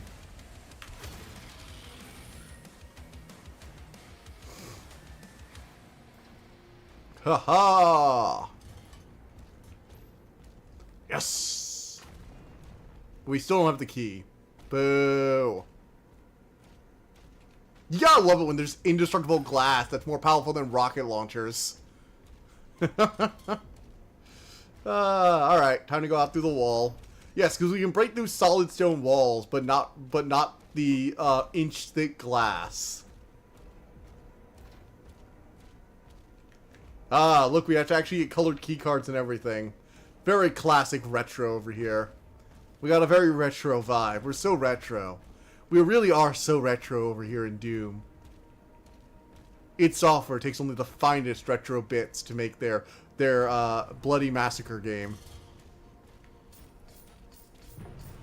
But it's a game about killing demons, so it's fine. The Bloody Massacre is completely morally justified because they are literal demons. Communications are jammed. We can't reach Valen or Novik. Man, oh man. Keep trying. You know, I think in MLP, Discord and Luna are my favorite characters. Discord's great, and Luna is probably my overall favorite character when it comes to personality. Mostly because I am also a night owl who wonders why the fuck people can't just get stuff done in the middle of the night. Seriously, is the night not good enough for you people? You always have to do everything during the day. Boring. Just boring. That's what it is. It's boring.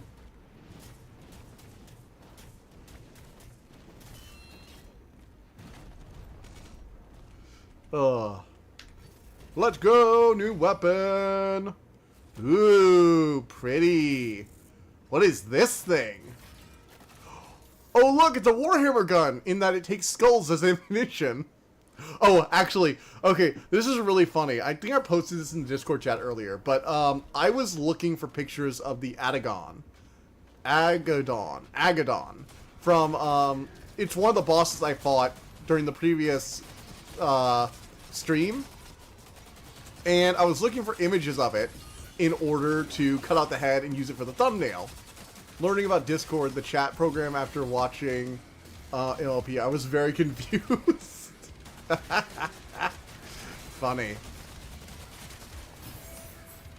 You know, I still don't understand why it's called Discord, because it's actually a fairly ordered chat system. Like, compared to the chaos of most chat rooms, Discord is kind of, like, makes sense, and is, like, not that bad, because you're mostly in chat rooms with people you actually want to be in chat rooms with. It's a lot more deliberate than a lot of other forums and chat rooms, where you actually have to be, like, searching for the specific place you want to go. You know? Like, you're generally there for either a specific website chat room, or for a specific fandom chat room, or a specific creators chat room where you ask them questions. It's very ordered. Discourse. Oh, okay. I thought they were going for Discord, not discourse. That makes some sense, I guess, to discuss. I guess Discourse doesn't have the same ring as Discord.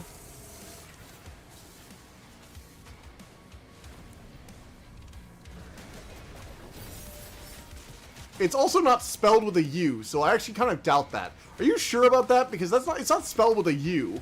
Like, if they wanted Discord, they could have at least, like, used the U spelling to make it obvious that it was not Discord like chaos. Are you sure?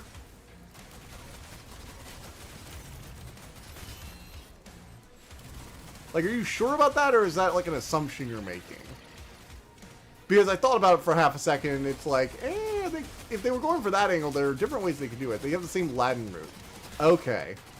I should probably know that since I took Latin, but I took Latin a long time ago, and I was never that into learning Latin.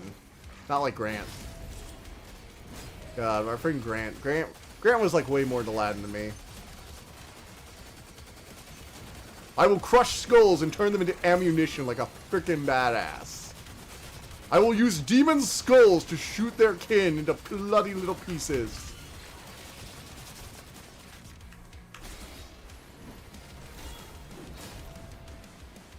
Alright, we need the rocket launcher.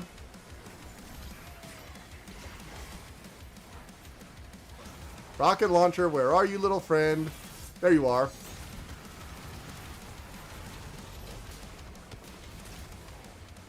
Woo! Let's go!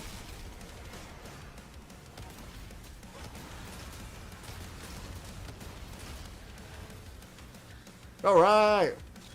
Though Discord may be crashing in the coming years due to going overly commercial. Well, it went public, is what happened. They went public. They were a private company that had no God damn it. God damn it. Oh, here we go. Whoop, we're back. We're back. I think we're back. Oh. Yep, we're back. We're back, I think. You guys see me? I think we should be good. Yep, we're back. Okay, cool. Cool. So, alright, back to our conversation. So I was saying, yes. So a company going public isn't the inherent downfall of the universe. The problem is, a lot of companies these days don't have any way to actually make money. And what they do is they build a platform that is theoretically worth something because it has a lot of users. But it's not sustainable. And they go public, and the people who cash out make a lot of money. And now the shareholders come in and are like, hey, you need to start making us money. And so now they need to actually monetize their platform. Discord has Discord Nitro, which is supposed to be able to pay for posting large files and for hosting like more data intensive chat rooms. The idea is if you're posting something where you need to share big images or video files and you want to post it through Discord, you need to pay for Nitro, which is a subscription service. And that in itself isn't terrible. They also have their own custom like borders that are animated and their lunar nears. Downfall of shareholders being parasites. Well, the problem isn't even the shareholders. If the company would just establish a way to make money from the get-go and build a company that is made to make money, they wouldn't have people angry that they're suddenly being squeezed for money.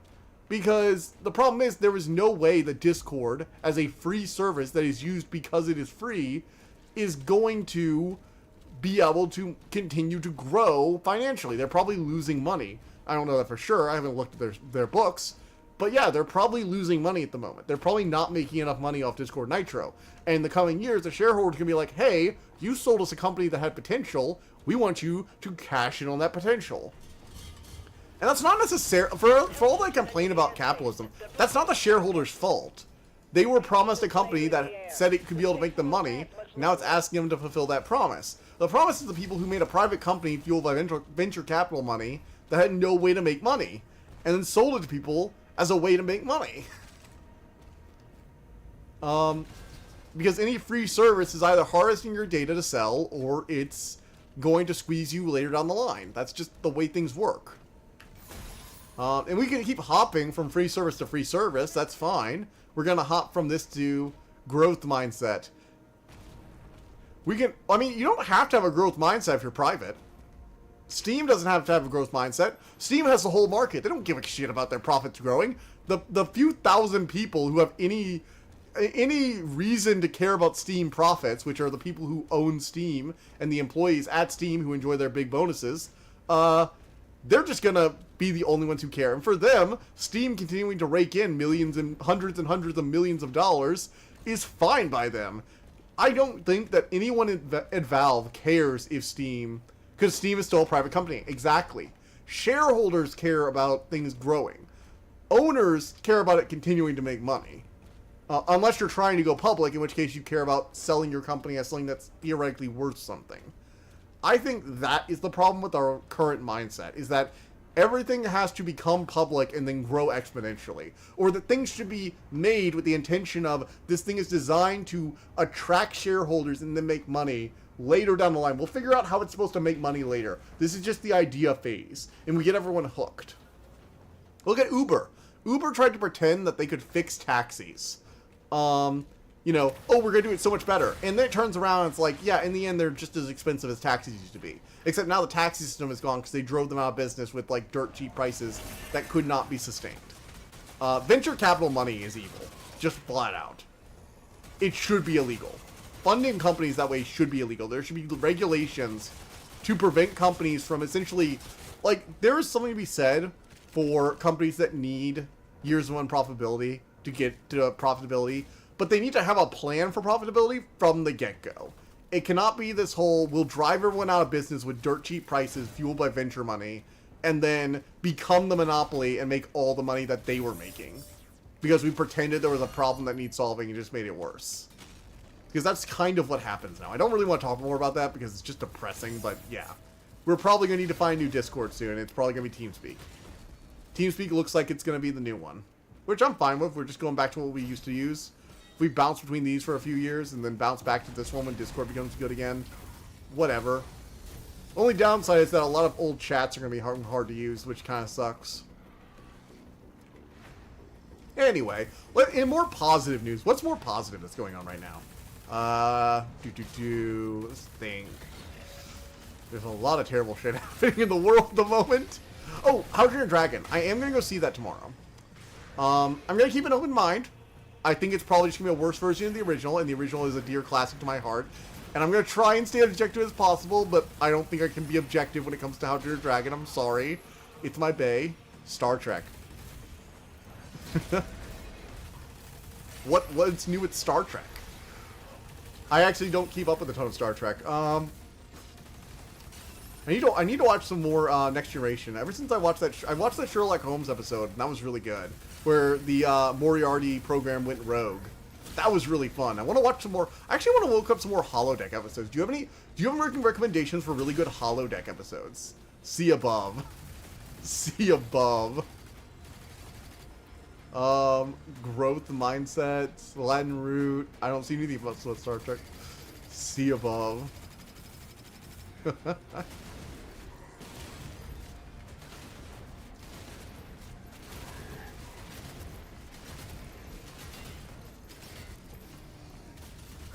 Hello, little ones. Oh, let's get the skull, the widescreen skull blaster.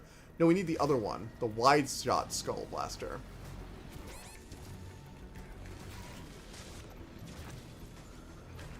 Where's the other one? God damn it.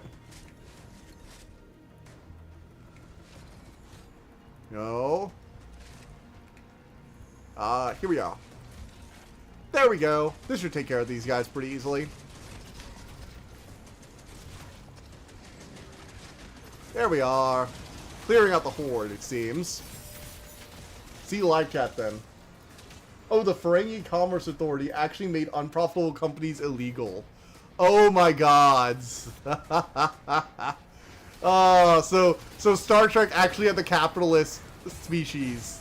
The planet of capitalists do that. It's like, again, I don't want it to sound like I'm like all about the growth. It's like, as long as your company is making money, like, the problem is companies that literally are just designed to not make money for years in order to drive out competition or get users. I think it's just stupid. It's like, you would not have been able to do that in a world without, like, speculators just hoping to cash in on the next big stock. Or people willing to funnel money into you so maybe one day it'll be profitable. Then again, research is a thing. Like, you do need to research stuff, and there is initial technology fees. But, like, there has to be, in those cases, there should at least be a plan for either the fact that you're not going to monetize it, and this is purely for research purposes, for other potential things later down the line, or that it's, you know, going to be profitable. Here's how. We need the Ferengi to come in and fix capitalism. God, I hate that is there. If we're gonna go full capitalism, at least actually do it right. Like, well, it feels weird to say that because it feels really weird to say that. Commander. Oh, the risk is man. getting larger.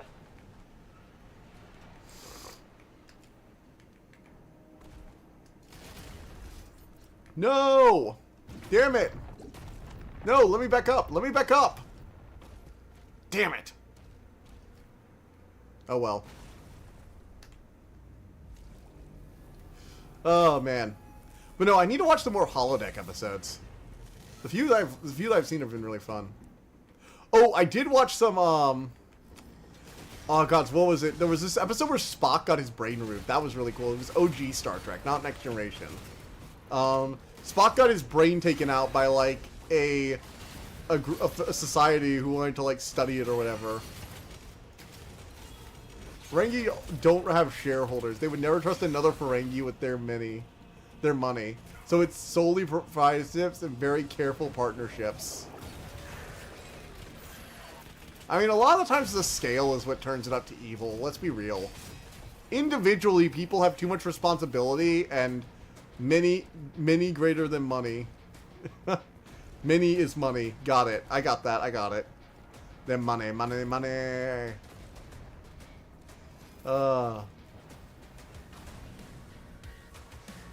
Old Star Trek, though, like classic Star Trek, is kind of wild. It has that retro sci-fi vibe. I don't know how else to describe it other than retro sci-fi, because it just has this vibe of, like, really low... You know, like, the Sci-Fi original channel? Back when that was a thing? That kind of, like, low-budget, high-concept thing is great. Then again, listening to union demands is also illegal. I'm not saying the Ferengi are great, but, like, if you're gonna go full capitalism, at least to, like, be consistent about it. Because I'm sorry, venture capital isn't free market decision. It's rigging the free market. My point wasn't the Ferengi were a good system. My point was that they were at least internally consistent. You know? It's like, we like capitalism. Very much so. It's like, okay, I can believe you. You very much like capitalism. Like, a lot.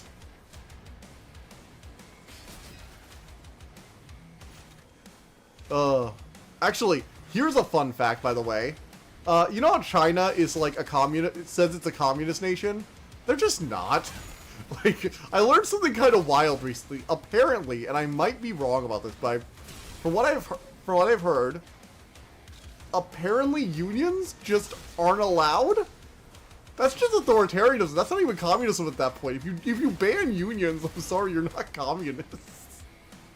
How can you be communist if you ban unions? I actually don't understand that. Wasn't that literally like the unions being in charge basically was the point of communism originally?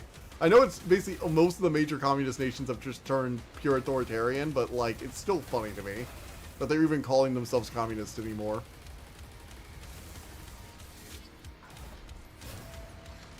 I had this discussion with my dad too, where he's like, communism doesn't work. I'm like, Dad, we've never seen communism like actually like really tried on a large scale without it turning into authoritarianism. Like ever. What happens is something goes wrong, or the US intervenes and it collapses, or an authoritarian seizes control with a puppet state, and communism can't exist without someone funding it. I mean, communism wasn't like anti-stuff happening. The original idea was essentially just a republic, but instead of like politicians running it, it was the worker council. So the people who worked in the different industries would have their Soviets, and these Soviets would get together in a big union, and they would make the decisions. So the idea was the people who are actually making the shit should be the ones, and you know, doing the work should be the ones making the decisions, not a bunch of people who do nothing but make decisions. Which you can say about that what you want, but it is what it is. We crashing again? It's crashing again? Oh, please don't crash again. Because the state owns the means of production, theoretically people have say in their government. Oh, we back. We're back? I blame Cox. Screw Cox Internet. They suck. There's not even anyone else in the building with me right now. I'm alone right now this weekend, which means this is just the internet. It's not like other people using it a lot more. Everyone else is gone right now. So this is literally just Cox sucking.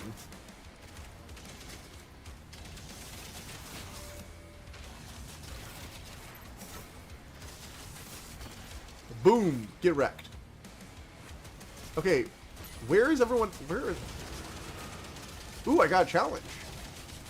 I'm gunning down Faceless Horde, but I'm not finding the... Oh, there it is. There's the big demon guy. Theoretically, people have a say... Yeah. Yeah. Like, the Soviet Union was technically supposed to be a republic originally. People kind of forget that, I find. It wasn't supposed to be just, like, one group of faceless nobody state people deciding everything. You can work on a small scale, but once you can't hold people accountable, it does start breaking down. Yeah. Yeah. Like, I could see smaller communist nations working. Like, ones that don't have, you know, the size of Russia or China or the US. When it's a small enough scale and you don't have to worry about too many people to manage to the point where it's impossible to hold anyone accountable, like you said.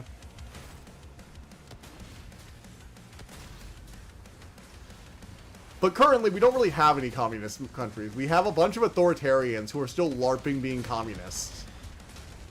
Like hipsters. Saying they're just as good as all those other years ago. Like, why even bother with the charade after a certain point?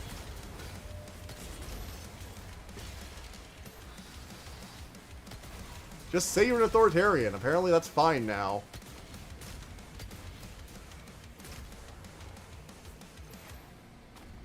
Blah, blah, blah. It is still funny to me, though. Basically, the larger you get, the higher chance somebody greedy gets in power and the system breaks down. Well, yeah, because systems of government are inherently built on some degree of trust, and greedy people are willing to break that trust in order to reap reward.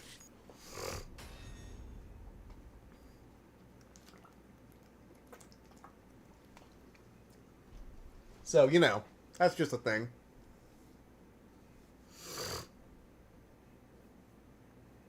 Oh, man.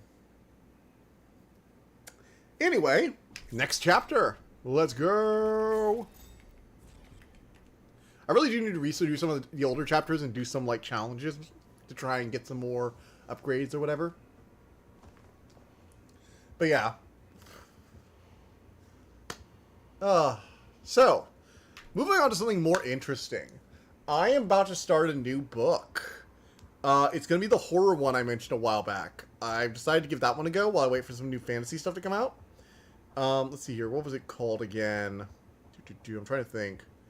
Oh, God. It was something... Oh, God. Frick me.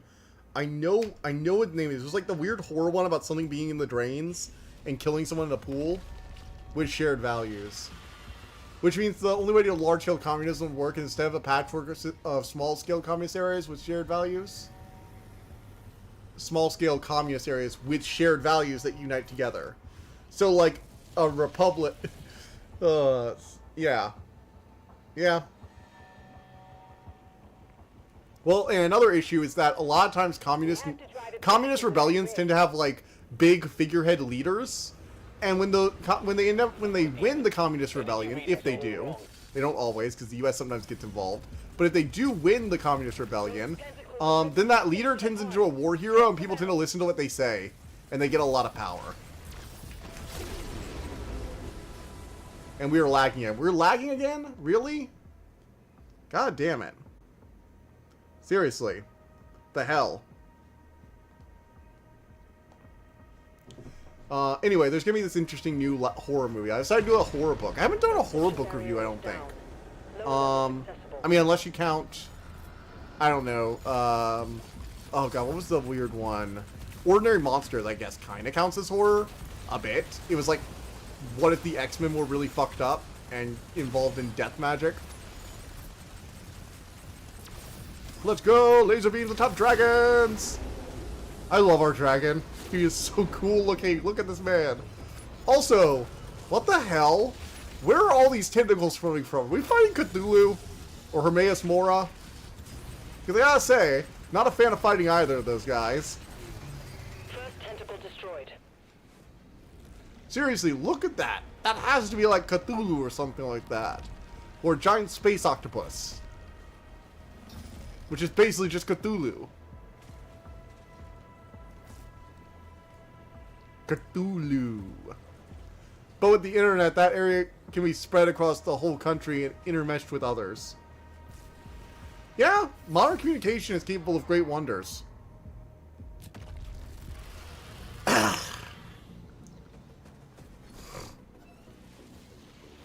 You know, Blue Sky is actually kind of interesting. Although they also have no way to become profitable, and they are apparently looking to be profitable. They're not looking to open source, looks like. So, I think the Twitter replacement is just going to become Twitter eventually. You could be part of 3 communist entities at the same time. Frankenfron manga. Frankenfron manga? I've never heard of that one. I've never even heard of that one, actually. Like, legitimately never heard of it.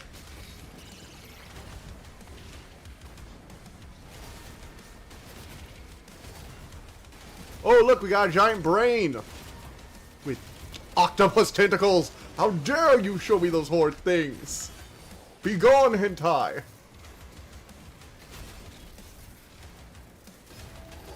Anything by Junji Ito. Oh, gods. Junji Ito is terrifying. That man can draw literally anything as scary. I will say this.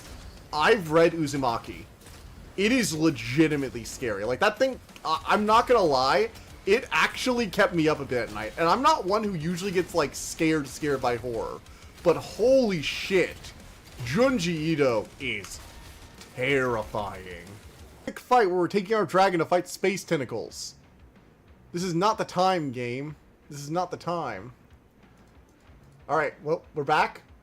I think we're back. Can you guys see me fine? Can you hear me? Okay, sorry about that. Cox has decided that it just doesn't feel like giving me internet service tonight. Junji Ito, he knows what it is to be afraid. He really does. His stuff is beyond terrifying. It actually gives me chills. I was, I'll admit this, after watching the one where people, the part of Uzumaki where they turned into snails, I was legitimately uncomfortable. Also, the time between chat and stream is getting wider. Yeah, that's why I actually went ahead and reset the Streamlabs, because I went ahead and just stopped and started the stream again. And I'm hoping that helps. But, no, Junji Ito's stuff is beyond terrifying. I have not had, like, horror keep me up like that before. But, damn, it felt like I was a child again. Like a child afraid of the dark. I think the one that got me the most was the one where people got turned into snail people. That was the one that kind of hit me the hardest and was like, oh god, that's like unsettling levels of body horror. Body horror is always well to get to me if it's the right type of body horror, but Junji Ito especially, like, it just, was uncomfortable to read. It almost physically pained me to turn those chapter pages, and yet he's so engrossing as a writer, as an artist, that you can't stop. It's like you're uncovering a Lovecraftian truth. You don't want to know it, but your mind won't let you look away as you stare deeper, each page turning. I don't like gastropods. Junji Ito's work is just disturbing. Like, just hands down. There is not a single other horror writer, or animator, or movie director who can get to me like that. The only other guy who's ever come close is, like, David Cronenberg. He has also pretty disturbing body horror, but, like, I got used to him. I don't think I can get used to Junji Ito. Like, I can watch The Thing now. I don't think I could reread Uzumaki. I actually would be afraid of rereading it. I think that is probably a sign of, like, ideal peak horror. Junji Ito is basically himself as a big scary cat. Because Junji Ito grew up with fear he can portray in terrifying visage in all its glory. He really can. The man is like a horror god. Basically anything he makes is terrifying. Of course, it's so detailed, the moment you try and adapt it into anime, it becomes funny. Well, okay, that new black and white version did kind of, like, do it for, like, one episode, and then it became funny again. That's the thing with horror. It needs a level of detailing that animation has always had trouble with. If you're going to do, like, body horror and stuff like that.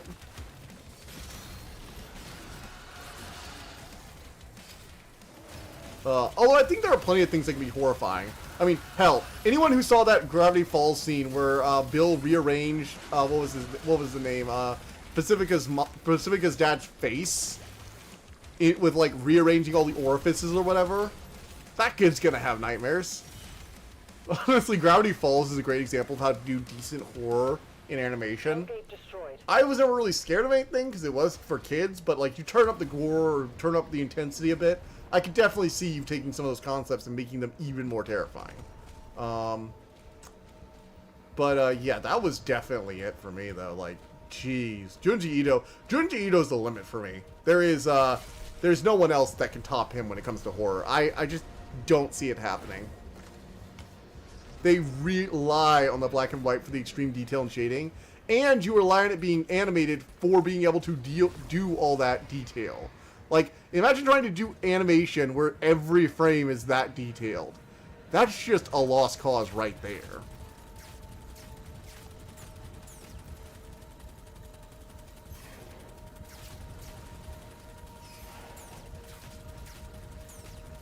Come on, demons. My boys. Die already.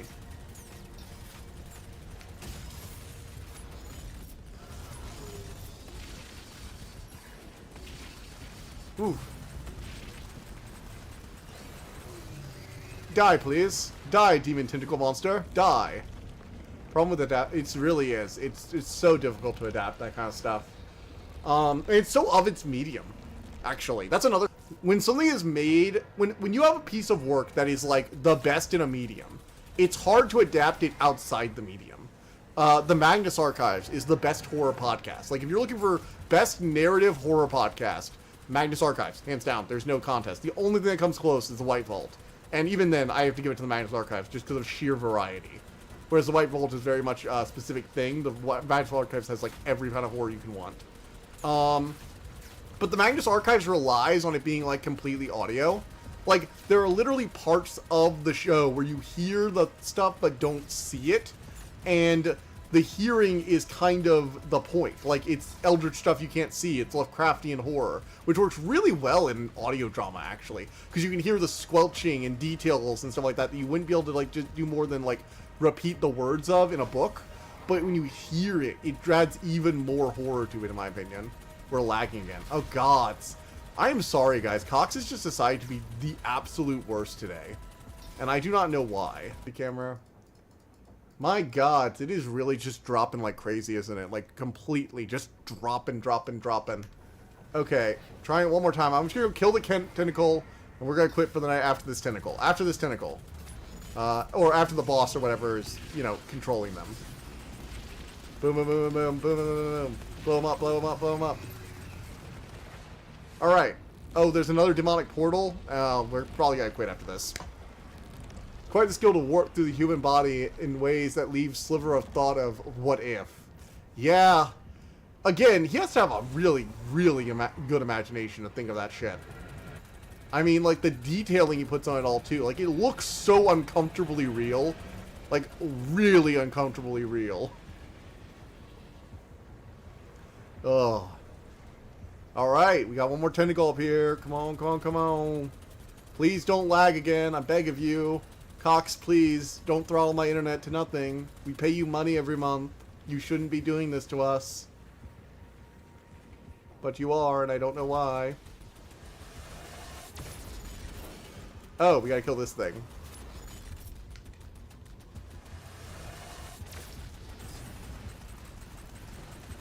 Hey, mister, you gotta die. Sorry, bud. I don't make the rules. I mean, I do. I'm Doom Guy. I do whatever I fucking feel like. But, like, you know, you gotta die so I can progress. That's what makes body horror so effective, though. It attracts... It attracts one of the main pillars of self.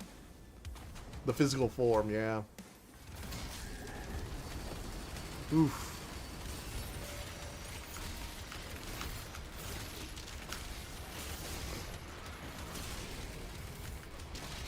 Oh, look at me. I just walked in and wrecked their shit.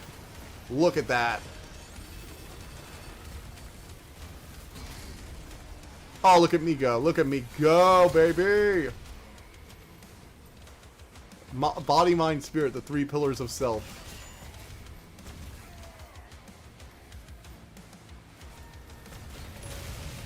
blow up the tank.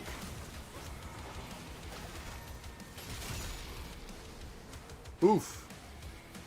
Hey, buddy. Take a stake to the face. Get staked. Ooh, power up.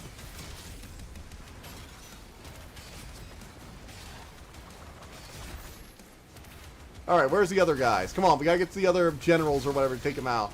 We gotta do enough carnage so we can take out the big guy. Alright, that got him. Come on, I know you guys are hiding around here. Get over here. Die, please, with dignity. Or die without dignity. I don't care. I'm a Doom guy. I'm a Doom guy. Like I'm a fucking Mario character. Oh, this definitely needs to be the last mission for tonight. Oh, frick. Life sign. Life signal. I got 3 more. I haven't actually been using them that often, which is good.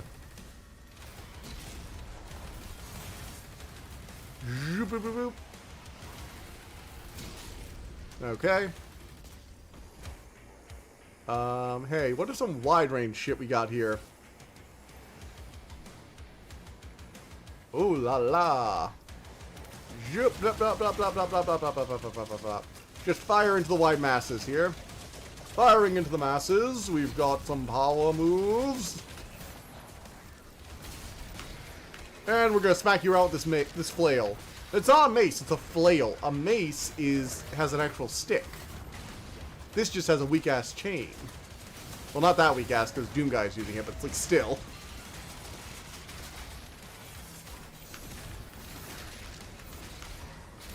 Ooh, melee comboed.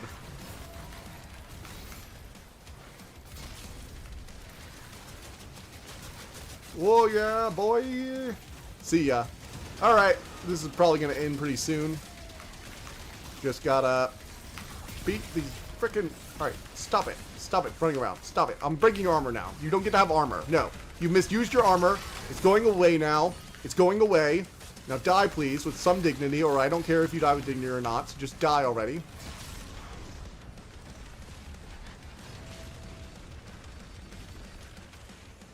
And health. Got it last second. Perfect. Alright, this thing can die now. Q, grab rocket launcher, and we're just gonna blow him up. Hey, buddy, get over here.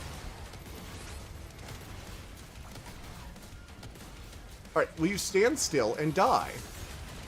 And you, get a frick out of my way. Oh wow, I'm using another life signal. Ability for psychological horde to unravel the mind is another ability of itself. Yeah.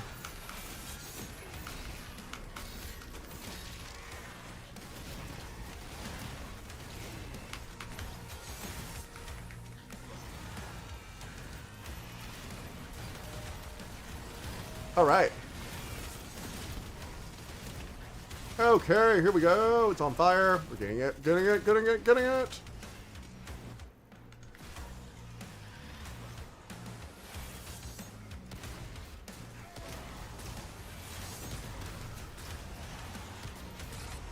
There we go. Final finisher. And we're ripping another glowing organ out and crushing it for a power-up. Like every other boss in this game. All hell gates closed. Okay. All tentacles have been cleared. Yes. Threat neutralized. Threat neutralized. Aren't we just a badass? Well, that ended well, I guess. We stopped whatever Cthulhu knockoff from eating our planet. Cool, cool. Wait. New tentacle. Uh-oh. Uh-oh.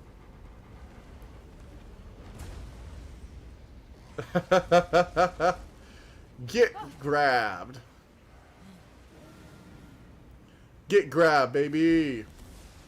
Oh, Doom Guy's like, not on my watch.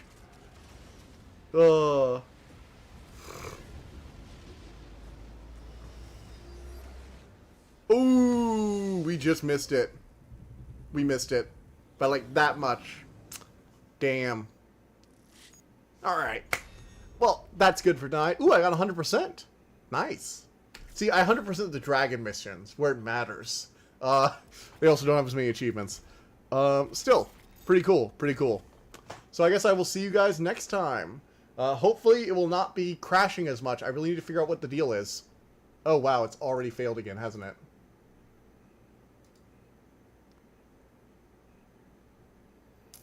Oh wow, it's already like completely fucked up again, huh? Oh, I didn't even realize it was crashing again because it kept crashing so much. Okay, well, it's back, sort of. See you guys, if anyone's still there. Bye.